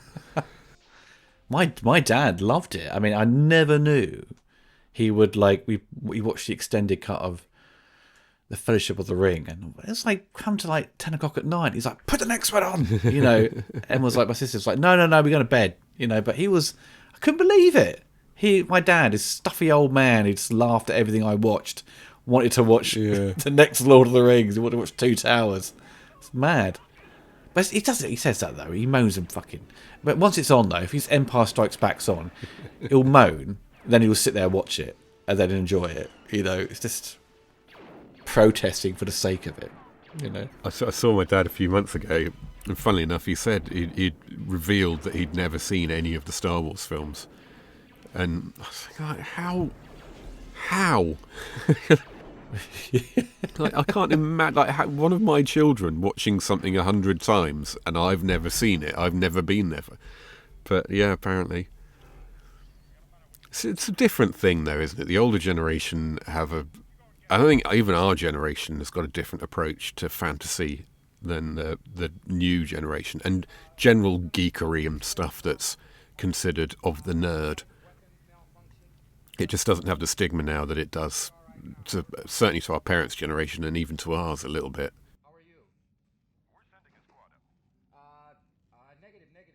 Look at the biggest movies, and the biggest movies in the world these days are comic book superhero movies. It's not Paul Newman's latest crime film or whatever. Yeah. And they're still, trying to bring back the popularity of superhero films, because they'd gone, people... The fatigue had set in a couple of years ago, and they're still kind of putting them out, but not as frequently. I'm kind of amazed that the MCU is still going. I don't want to get off topic, but I was thinking about it just the other day. Like, who the hell is what? I mean, fair enough, I've got no problem with the MCU at all, but like, are there really still like hundreds of millions of people excitedly going to see the new whatever it is, Ant-Man? We haven't had a Star Wars film for a long time, on the big screen, have we? No, because it's all gone TV shows. Yeah, they bottled it completely, didn't they? After Solo. Yeah, which is a shame, because Ron Howard, a great director. You think he would be... He does some great films, Rob. Like, he gets lumped with Star Wars, which he was around Lucas, all this time. He'd be like... If you go back to the prequels, Lucas wasn't going to direct them. Those three directors who had done the prequels, it would have been Ron Howard, probably been a Joe Johnston, who did Rocketeer, and Honey, I Shrunk the Kids, and probably one other one. There has to be guys that are not... Maybe Spielberg would have done one. I don't know. Dante, I'd like to have seen do one. Yeah. Just three. Those three guys would have made those movies work really well, I think. Just like having Lucas's kind of guys who he had helped with their careers they blossomed to become directors, and then they took over with the Star Wars prequels. That would have been great. Who's writing them then, though? Because no matter who you give those scripts to. Well, you could say to George, he can come up with a story, but then the screenplay will be done by someone who knows what they're doing. Screenplay by who's the guy who wrote Basic Instinct and Showgirls? Esther. I can't remember. Yeah, but yeah, I mean, you about to say Esther Ranson then? Esther. I can't remember his bloody name now. Joe Esther. Joe Esther. No, I think. Yeah. So he got paid $1 million. But no matter who you give a script about a trade dispute to, it's just not going to make fascinating, brilliant science fantasy entertainment for kids, is it? It's still going to be a trade dispute. Should have got the guys who wrote Yes Minister to do it. Bloody right. I love this bit. It always makes me laugh. I don't care what you smell. One of the great misheard lines of my childhood as well. I still can't hear big furry oaf. It's big ball of wool. I hear every single time. Big ball of wool. And one of the arguable plot holes here. I don't know if we're calling this a plot hole or not. Why do none of those stormtroopers wander up there and shoot down into the garbage compressor? Yeah. Maybe they just thought, oh, they're dead. You could say, well, they're going to turn it on and squash them, but that's not an adequate explanation to my mind.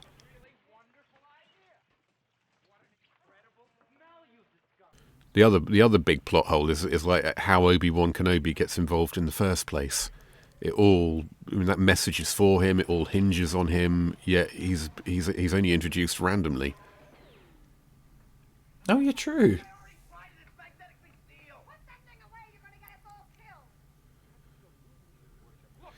So I've often thought, is Peter Mayhew at the back there? Is he standing on something because they want to try and avoid his costume getting wet for like every take? I think so. Yeah. But if you look at the back, if you look at him, he's like they left his mouth open for the odd shots. So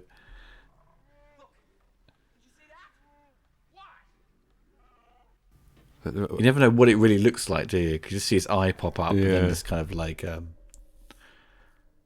tail grabs him.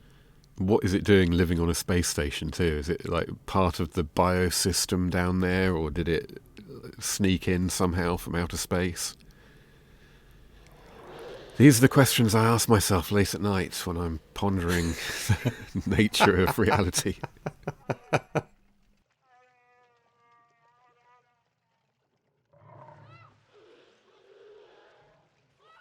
Poor old Carrie Fisher had trouble with this scene, given all the water and not being allowed to wear a bra, apparently.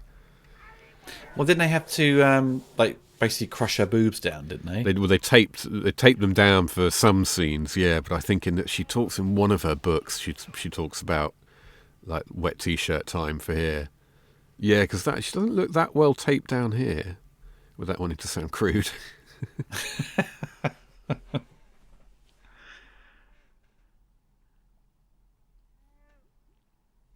It's kind of like someone just flushed the toilet in the background.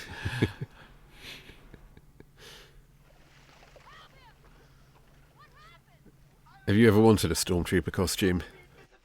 Not particularly, no. I think if I was a kid, I would have wanted one. But I've seen so many people walk around comic conventions, and I was like, nah, it's all been ruined. The sheen's gone. And half the time, my friends have put one on. They can't see a bloody thing out of them. Yeah. I know what you mean. To me, it's still the absolute ultimate bit of movie memorabilia. There is no movie memorabilia I want more than a stormtrooper costume. I'd rather just wear Luke's outfit in Jedi. Just all black with the boots. And this kind of weird flappy bit that comes out the front. That would suit me fine. A friend of mine got obsessed with helmets back before they started because there was a big legal case, wasn't there, between the guy, was it John Mollo? Yeah, because he had designed them, didn't he? Well, sort of designed them. Maybe he had sort of sculptured them and then printed them, right? Basically, Yeah, he manufactured them, right? the rough design was done by Ralph McQuarrie. Then someone else whose name I can't remember, I'm going to not remember any of these names, did the actual design. Then someone sculpted the thing.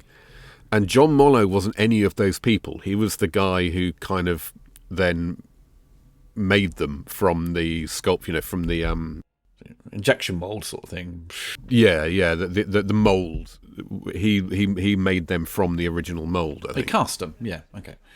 But yeah, there was a big legal case, wasn't there? Because he was selling them, and I can't remember how it ended up. But a guy I used to work with, who's a good friend of mine, was so obsessed. He actually got in touch with Mollo years ago before all this happened, and struck up a friendship with him, and got all kinds of tips and info of where to get the best type of replica, because they're so hardcore that they can even the hardcore fans can even tell which of the something like I forget how many they made, like 10 or something costumes for the first 2 films. It wasn't until Jedi they then made more. They were literally just like 10 costumes from the first 2 movies, something like that. But you can apparently tell which one it's modelled after, if you know what I mean, based on tiny little scratches and little details and so on. But yeah, I mean, he spent thousands and thousands of pounds on these helmets, and I was so jealous. I fucking love a Stormtrooper costume.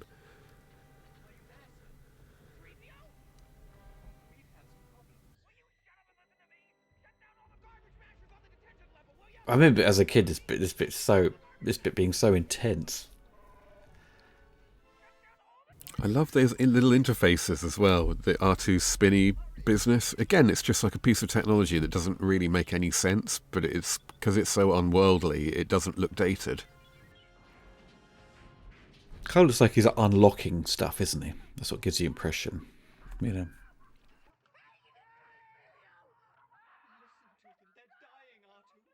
Shut down all the garbage mashers on the detention level. Oh, shut them all. I thought you just like, oh, I turned it off. And then the I can't hear anything of the movie here, but I can hear everything. This is what I liked about when you saw the Stormtroopers, because we, kind of the prequels, we had the clone army, and their sort of bits of dialogue didn't seem natural, because what we see in this were just guys who must have enlisted to be Stormtroopers, right?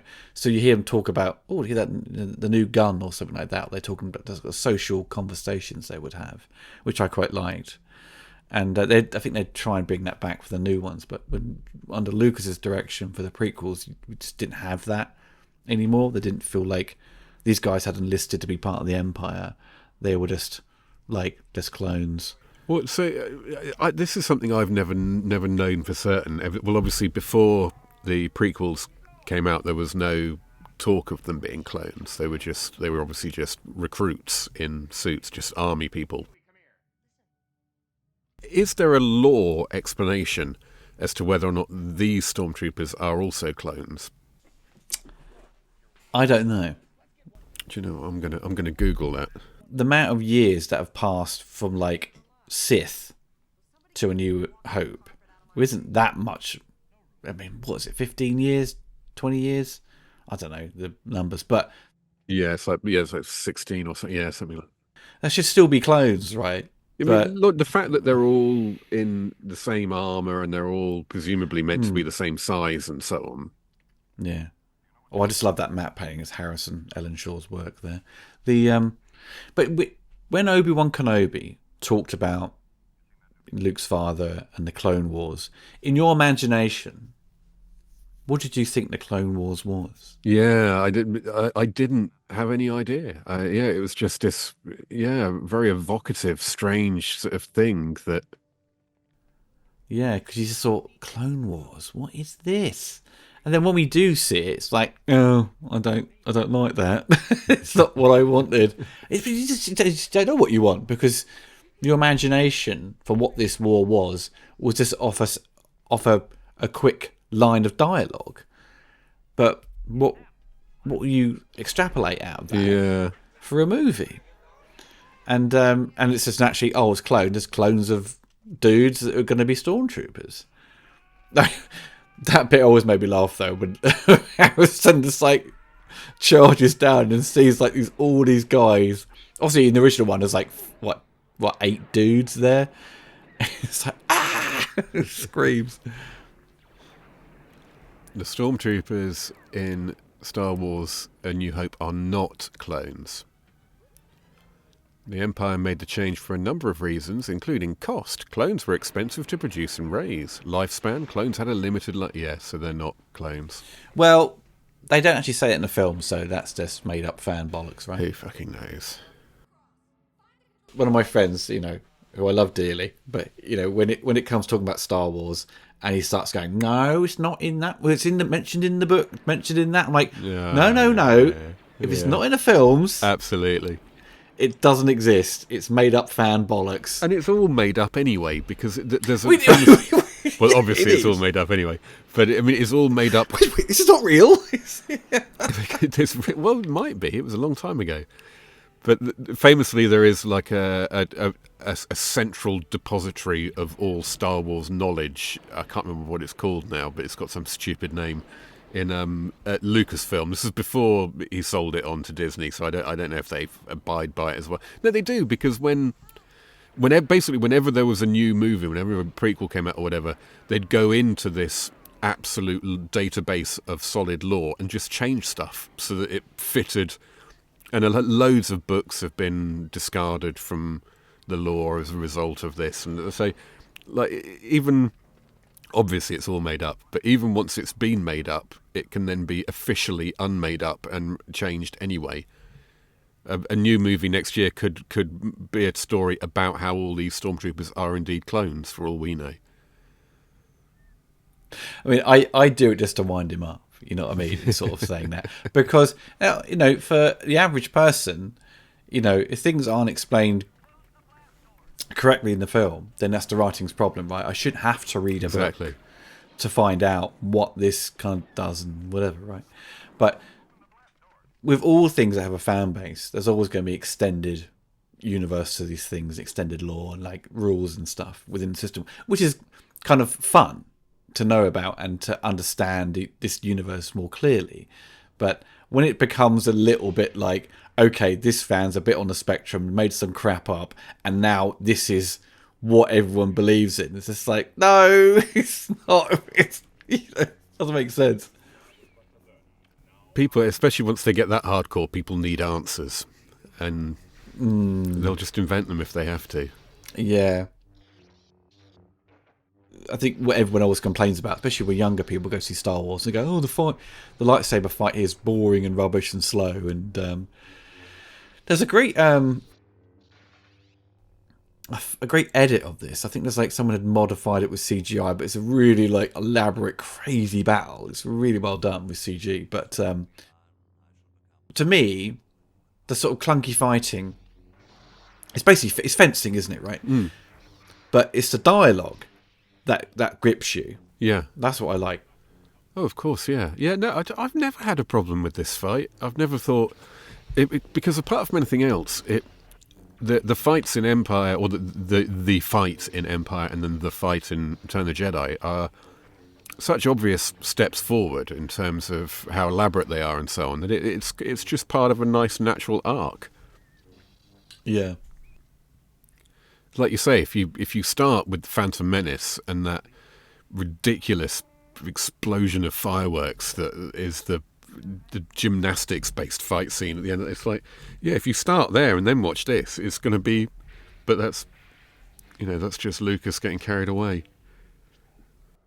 Well, I think I commented on that recently with someone else, and it did blow people away. When I saw Darth Maul do this kind of stuff, because it was, again, Lucas taking what was already popular in Hong Kong and putting it into a Star Wars movie, really.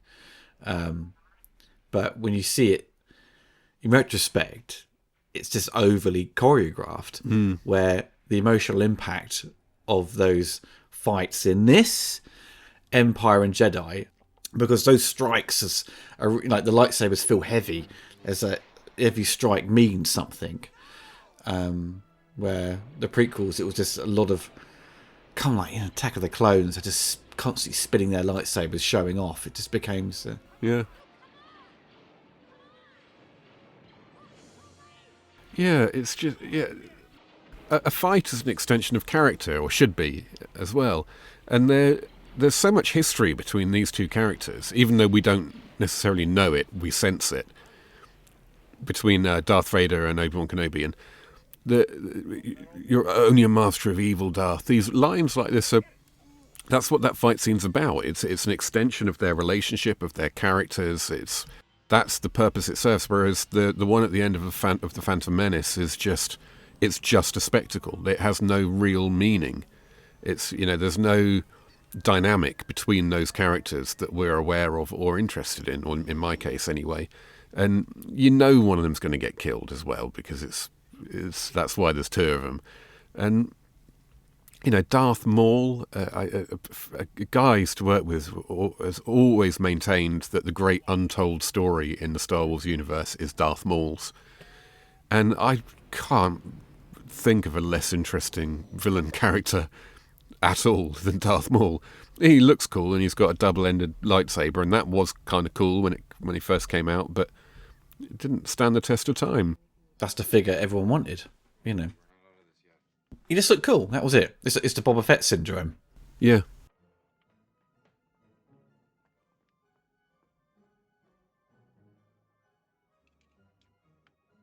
And this is the bit, in Family Guy, their homage, where he goes, "Okay, kid, don't get too cocky," and Peter Griffin goes, "Don't get all penisy."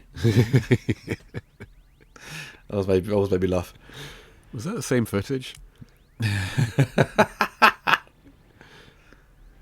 that shot. That's awesome. Yeah, he's actually singing along, isn't he? It's just music, editing. All this is 4 spaceships getting shot, and it takes probably 5 minutes.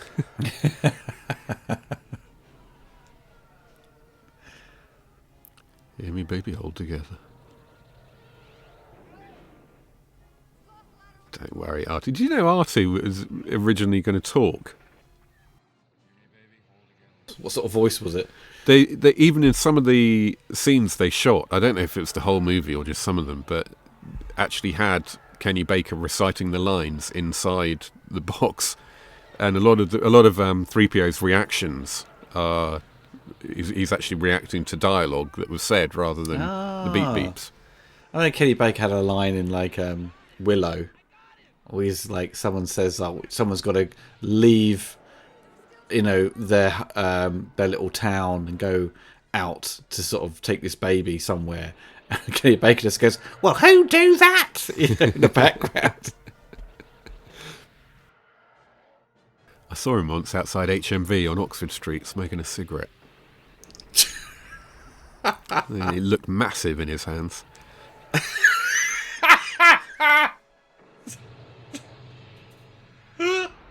I really wanted to go and geek at him, but I decided against it.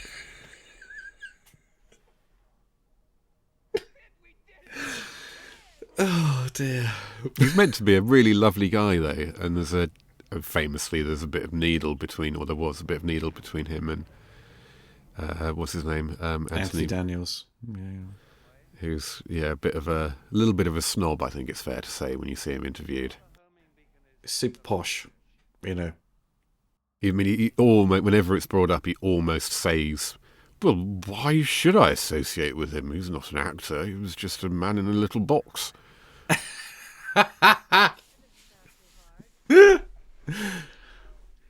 Yeah, I saw Kenny once at comic book convention, but he was on his last legs. There, unfortunately, he had this kind of like oxygen there and things like that. It's quite sad. Yeah, really. It's hard to make a case, as much as I'd like to. It is hard to make a case that he embodied that character or brought something specific to that character. Do you know what I mean? Mm. I feel really cynical saying it because I love him and I wouldn't want anyone else to be in that little box. but it is hard to sort of see. It's not like certainly Anthony Daniels or Peter Mayhew, as we've seen with the Chewbacca in the modern movies. Peter Mayhew brought a distinctive gait, a distinctive presence, which the new guy doesn't seem to have completely mastered. As fine as he is. Do it faster, more intense. Do it more lanky. The cast actually had faster, more intense printed on cards, didn't they? Because apparently Lucas lost his voice at one stage. And their theory was, well, you don't need to be able to speak, you just need to be able to say faster or more intense. So here are two signs saying that.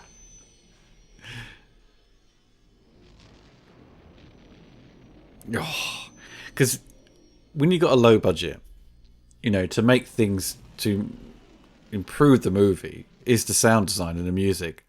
Because I've said so many times, you took away the score to Star Wars, it just wouldn't work. Yeah, absolutely. And the sound design, in a way, I think even more. Yeah. It's I think Lucas even said like half the picture is sound, and that's what's a decent score is so vital to a movie. Not all movies have to have a big bombastic orchestral score. You tailor the score to each film, but as we've seen so many big budget movies that should have something of John Williams-esque or Jerry Goldsmith-esque, and they don't do it. And you think, well, that was a massive screw up, wasn't it? Because they're somewhat afraid to do something with big themes and big bombastic kind of music. They want to be sort of contemporary and make it really abstract and weird. It just ends up like background material in a film. You think, well, what's the point in that? And everyone, you see comments, people raving about it. I'm like, wait, do we listen to the same score here?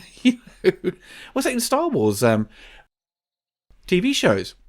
They're kind of moving away from this kind of John Williams kind of themes. I'm like, well, wait a minute. You're using the Force. Why isn't the Force theme being used? You've created something else. This ain't Star Wars. The whole music, all these themes are part of the tapestry of Star Wars. You're absolutely right. Take that away, it's not Star Wars. And it's what got me through the Phantom. The Phantom Menace, I didn't hate with a passion. When I was just disappointed. But it did feel like Star Wars. And the reason it felt like Star Wars is Ben Burtt's sound design and John Williams' score, or the aping of them at least. The scores to the prequels are brilliant. I love the music. Absolutely adore it. It's really good scores. It's just like, Williams is having to sort of, I think, do a lot more to sort of save a lot of these scenes.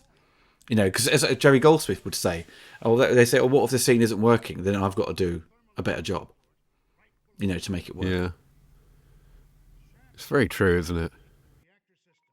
It's quite interesting when you look at the credits of this film. Like Dan O'Bannon worked on this, doing some of these computer graphic stuff. Did he? Yeah. The Death Star that isn't the Death Star with the big dish in the wrong place. It's actually done by Atari. It's actually the Atari video game. No, I'm joking. Did you play the Atari arcade? You must have done. Is that the one where you're going down the trench? Yeah. Yeah. Well, I remember playing the arcade. It's like the only arcade game I ever remember playing, actually, from that You sort sit of inside era. the little box and you're steering the thing, and it's got voice samples from the movie. Oh no, the ones that came to my local fair it wasn't that fancy.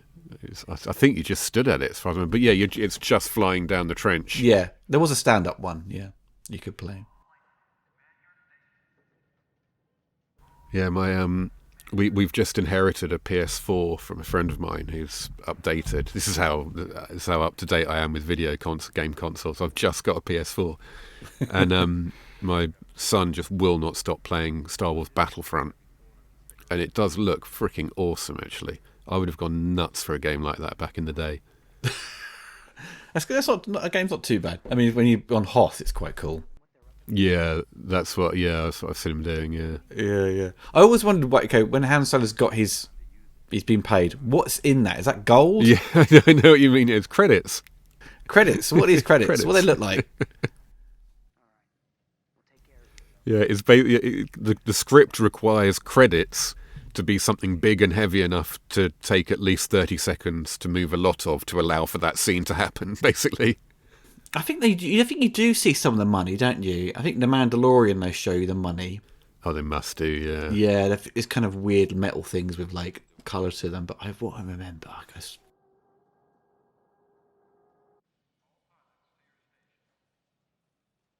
Have you ever seen an X-wing in real life? No. Not a real X-wing, obviously, but when I went on, I was at Pinewood, just scamming a day off work. Basically, someone needed something doing at Pinewood, and I said, "Oh, I'll go and help."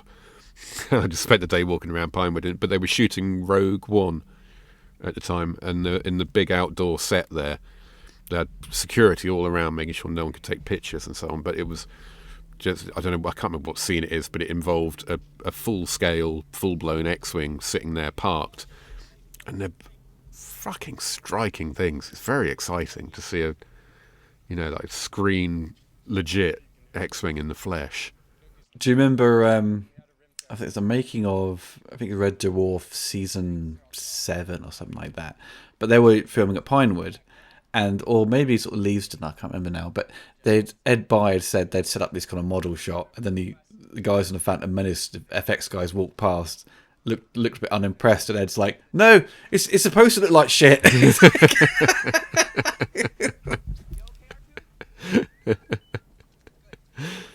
Oh, brilliant! I did see, in addition to the big studio, into the big studio spaces. There are all kinds of little model shops and so on, like scattered around the edges. And I did walk past one which had maybe half a dozen stormtrooper costumes, all hung up outside to, I don't know if they were drying or what, but yeah, they did look pretty damn cool. See, how does this little seal here work? Look at this lid come down. How does that create a seal against outer space and the pressures and poisons and so on of it? I'm not supposed to think about that. This looks cool. One of the few things that even as a kid I remember, the guy who bangs his head on his way into the stormtrooper who bangs his head, we missed that earlier, that always stood out, and so did that. I always love the bit in the Family Guy when they're coming in, the guy observing us goes, pew, pew. Yeah. He's like shooting them, isn't he? Yeah. You would though, wouldn't you? You would, wouldn't you? Yeah. So this is a bit coming up where, obviously this is the bit you don't like, the tracking shot. This is the shot I hate. I absolutely hate this shot. I don't think it's that bad. It's not as bad as it's not like a video game. It looks like a video game to me. But when you sort of see Porkins, the Simply Red standing by, when you've got the old miniature shots, when I kind of saw the 4K one of the original print, I was just like, oh, I kind of, as I mentioned, these kind of Lucas, I knew why he wanted to update these little bits to make it the battle on the Death Star a bit more dynamic. Well, edited by Marshall Lucas. I think what I would have done if you had to make a compromise, I would cut out Jabba, and I'd cut out the extended Mos Eisley stuff and Han doing the old hee hee with his neck, right? Yeah. But this bit, I'd probably try and keep in. Yeah, it's only my association with the original cut of it that makes it stand out. If I was George Lucas and I was selling this to a modern audience, I'd do exactly the same thing. But because shots that weren't in the original stand out, and because the CG always stands out to me in this movie because it shouldn't be there. It's, Because there's stuff he didn't replace, like this. Clearly all models. Yeah, it's strange, isn't it? The scaling's off. And when you see some of the TIE fighters, TIE fighters and even the X-Wings explode, where you've got this kind of very... kind of just standard mid shot where you see a model just explode into fire. I mean, it looks like a model just set on fire and has blown it up. It doesn't, doesn't look as good as other shots they've done. But they've kept that in. So there is this kind of weird compromise between okay, we need to change this, but we're not going to change that. Yeah.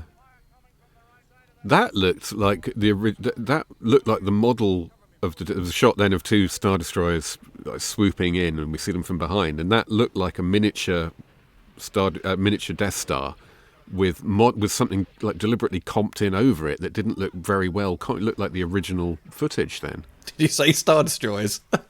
Death Star, Star Destroyer, whatever. There's two Death Stars, there's two Star Destroyers coming in. It's like, oh god, they're massive. Pew, pew, pew. I love that sound effect. God, they're good.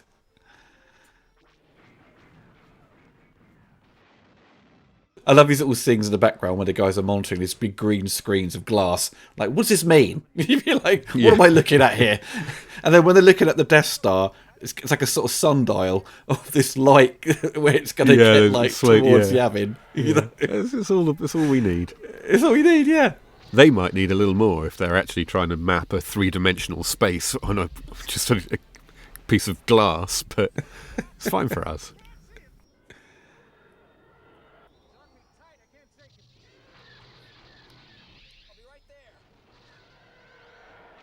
Oh, nice. Should there be explosions in space? Nope.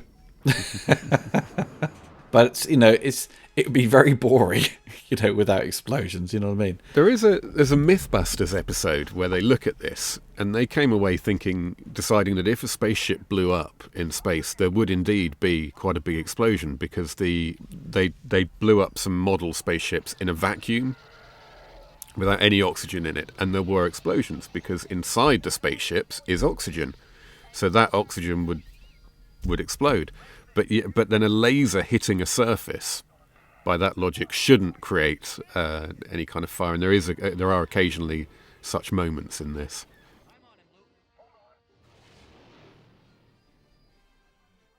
Oh, good old Wedge. Wedge is great. Wedge Antilles. I always like that name. Wasn't that like S. Hugh McGregor's uncle? I'm sure he's... Oh, in real life. Yeah. Yeah. I'm sure it was something like that. Yeah. It's a conspiracy here. Yeah, he got the job because he's related. It's who you know, innit, Rob? I used to know, actually, the son of... oh, God, what's his name? I don't think it's Wedge, but it's... Is it Porkins? His surname's Henley. Yeah, so he was married. So a guy I used to work with, his name's Charlie Henley, he's a VFX guy. And his mum was, or is, Jesus Christ, I'm getting so old, I can't remember any names. The woman everyone fancied from The Good Life. Oh, yeah, I know. Yeah, her. Felicity Kendall. And it's Drew Henley. That's the guy's name. Drew Henley. That's it. So his dad was Drew Henley, who's Red something or other. Red Leader. And his mum was... Nobody knew, weirdly. It was top secret. What, hidden secret that it was in Star Wars? That his parents were these two people. What? That's mad. I'd be shouting it from the rooftops if my dad was Red Leader. I even love like the other pilots with the X-wings. They're all like schlubby British guys as well. Yeah. You know what I mean? Porkins, man. Why? What? Just grab who they can, around L Street. You want to be in Star Wars?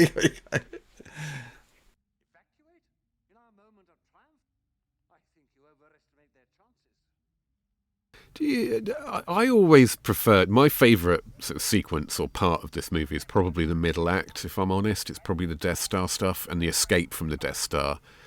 I always felt like this was a little bit of a... Not a disappointing ending, but it was never quite as big as it could have been, which I guess is one of the things Lucas has tried to address with his changes, but I don't think it really makes it significantly bigger.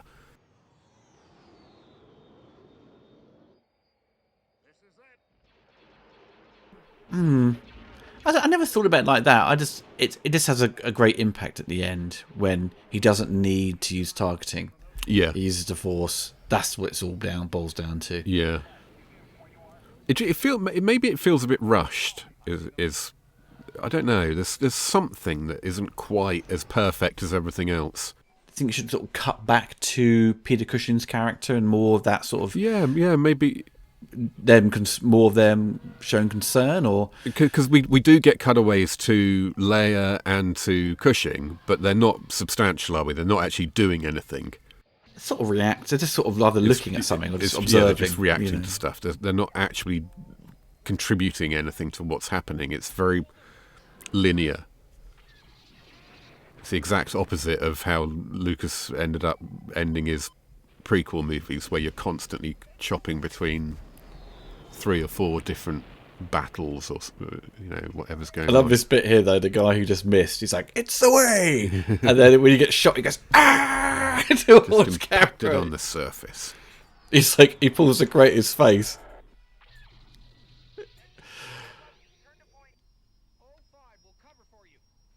Here we go. Ah! It is a masterclass in editing, though, this, isn't it? Because there's not a lot of dynamism. There's not a lot of the shots are just someone in a cockpit. Yeah, it's not much you can do. There is action in terms of one spaceship shooting another, but it's very little compared to what you'd get nowadays. It's just so brilliantly edited. All Marsha Lucas, I think I'm right in saying this sequence. It was certainly her idea to have Han Solo appear at the last minute to save the day.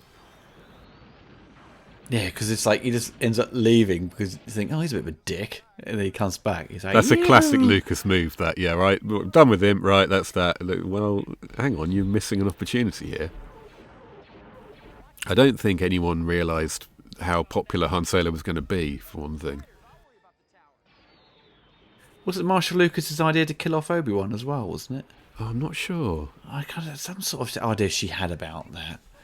That's a no-brainer. Obviously, his character is very much inspired by samurai masters from Kurosawa's films. God, it's taken us this long to mention Kurosawa. Holy shit.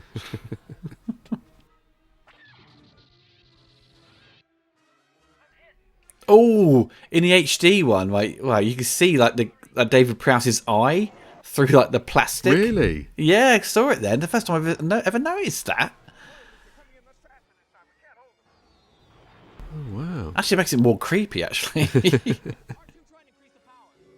It would if it was the eyes he had towards the end of his life. I met him at a Comic-Con a few times over the years, but the last time was just a year before he died, and he did not look well at all. It was quite uncomfortable, actually. He'd obviously been, either his family had wheeled him out or he'd felt obliged to wheel himself out. And he really shouldn't have been there. well, you can earn quite a bit of money, don't you, doing those autographs, you know. I did the maths on the Chuck Norris one, and I can't believe Chuck Norris walked away with less than £200,000 or £300,000 from his couple of days at the Comic-Con last year. Just looking at how many people were in the queue when I was in the queue, everyone's paying over £100. Bloody hell.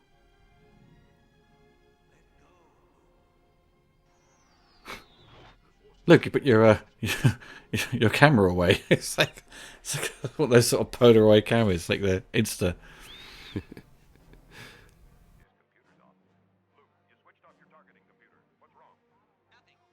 Does bug me the way those three are perfectly in tandem in every shot, those 3 TIE fighters. Yeah, I still miss him. They look like they're mounted on the same bit of wood or something, rather than all moving individually of each other. Yeah, yeah. You may fire when ready. Commence primary ignition. Imagine your job is just to press that button. It's quite a cushy job. Well, you only get to do it twice before you die.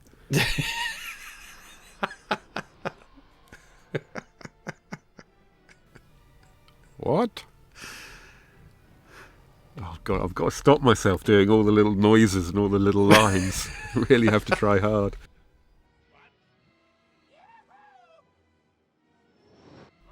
Oh, that's yeah. I remember the original shot where you sort of just see the Falcon just sort of just tilt to the left. Didn't look quite as dynamic as the updated one, but you know that's how it was shot. That's all new stuff, isn't it? Yeah, then suddenly, boom! And they had like a big, like, sonic... With the magic ring. The sonic boom to it all. Lucas's donut. Though I must admit, though, like, the original explosion of Death Star wasn't quite as impressive as the explosion of Krypton. No. The following year. No. He just goes, "Oh, I'm just going home now." It's like,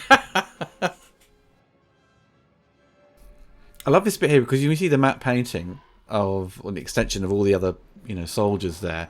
And the closer you look, it kind of looks rough around the left and the right, but you're never supposed to see that because your eyes are supposed to fixate on the centre where they walk up the thing. And that was when, people get to overanalyze something. But the beauty of the old mattes was that it was supposed to draw your eyes not to those, but to something else. And that softness of how they were painted gives it that filmic look. Or because your eyes wouldn't be pin sharp over there or whatever, it will be like slightly soft, and that's what, when you see digital mattes, when they're too sharp, it doesn't look real. Also, in the days before video would have been just coming around when this was made, but obviously you didn't get the opportunity to really study what was going on in a frame until home video, which would have cut those bits off. So all the English extras muttering under their breath about these fucking losers. Your film's shit, mate. Where's my cuppa? Someone put the kettle on. Well, I think one of the funniest things that sort of came out of this, where people spoof or homage or spoofing it really, is when they take out all the music, and it's just like people going coughing and shuffling, and it's all so awkward, and then it just cuts to Chewbacca just going, "Ah!" Just like scream. It's so good. I'd forgotten all about. I've seen that somewhere, but yeah, that's brilliant. Oh god, I was in tears. I remember one of the few Star Wars events that happened during the quiet years was MTV deciding to give Chewbacca a medal. Have you ever seen that? Has it ever done the rounds as a... What? Oh, because they actually gave him a medal in Rise of Skywalker. And MTV gave him one years before. Yeah, right? Yeah. It must have been it must have been the 90s, early 90s. I didn't give Chewbacca one. That's so rude. So rude. It's all part and parcel with what a weird character Chewbacca is. He's like something from old Hollywood, like the black like servant character that the hero might have in an old Hollywood, where they're best friends, but also Sam and Frodo have the same relationship. It's weird as hell when you think about it. They're best friends, but there's a complete imbalance in their relationship. One of them works for the other one. One of them sort of kowtows to the other one. One of them calls the other one Mister. It's really awkward. Anyway, yeah. You're just sitting there going, "Please don't kiss."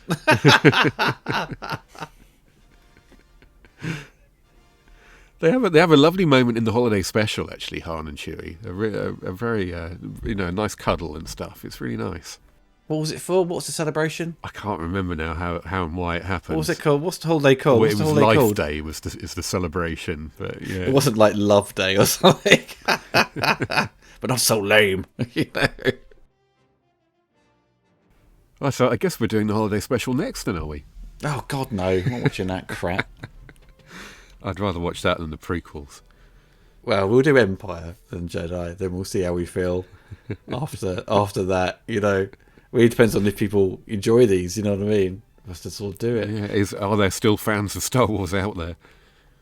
Well, that's the funny thing, isn't it? With Star Wars, it's like has the fandom just sort of been destroyed by online haters on YouTube, basically? Just complaining about everything that comes out, but you can sort of live in your own little bubble and just ignore it. I've met guys who are a bit older than me who obsess over Star Wars. They love it. They love everything that comes out of Star Wars, every new TV show. When you go online, it's like a completely different world. It's like everyone hates it. I'm like, what? Okay. It's like all this stuff. It's just the loud minority. It's the noisy minority. But then saying that, earlier on about I sort of stepped out of that community or fandom of Star Wars years ago. maybe I sort of burned somewhat by the prequels. I'm like, I'm done, and then I sort of came back with Force Awakens, and I was just like, oh, this didn't go how I wanted with that trilogy, and so I just kind of had to sort of just accept it for what everything is and just go, okay, move on. I'm not going to bitch and moan about it anymore. I'm still annoyed about certain things, but I just don't have the energy to sort of continue to moan about Star Wars or exactly how things are going. I'll happily fucking moan about Superman, but but you got to choose your battles, man. And I put my foot in that. You know what I mean? I'll defend certain things. I'll complain about certain things like a biased prick. But again, I'm just the opposite. And I'm still acting like a Star Wars fan, but in the cause of Superman. So yeah. Well, someone's got to care about Superman. Exactly. The Superman movie community is very small compared to Star Wars. Bunch of old men complaining about fabrics and stuff. Oh God, no, I won't do that. I've got mates to do that. Look at the boots. Look at the cape. Wrong fabric they've used. I don't know, but Superman cape is too long though. But anyway. There's crossover though. It's like, for me, James Bond fans, Superman fans, Star Wars, there's always crossover, especially if you love how films are made. There's always those guys that cross over, so you have that respect for those creators involved and what they get involved with, and this is going to be good because this person's involved. We just have respect for that in terms of like British filmmaking. This is what I kind of, my love of filmmaking and learning about it is that because the talents at Elstree Studios and Pinewood Studios and what they achieved and what they brought to the big screen, and they don't get the recognition sometimes, and that's what I want to it's what I love about these films, because they were inherently British made, despite them the money coming from America or directed by an American. It's like still that the craftsmen were British. And it's nice to shine a light on on what they've achieved, as well as just complaining about how much tea they drank. Exactly, yeah. But judging from these credits, this is still the 97 special edition, because all the copyright. I just saw a 97 copyright, yeah. So this is just a 97 version, but with more bells and whistles kind of attached to it. It's interesting. Well, everyone, I hope you enjoyed this commentary. I hope you enjoyed our ramblings about Star Wars. Take care of yourselves, and goodbye for now.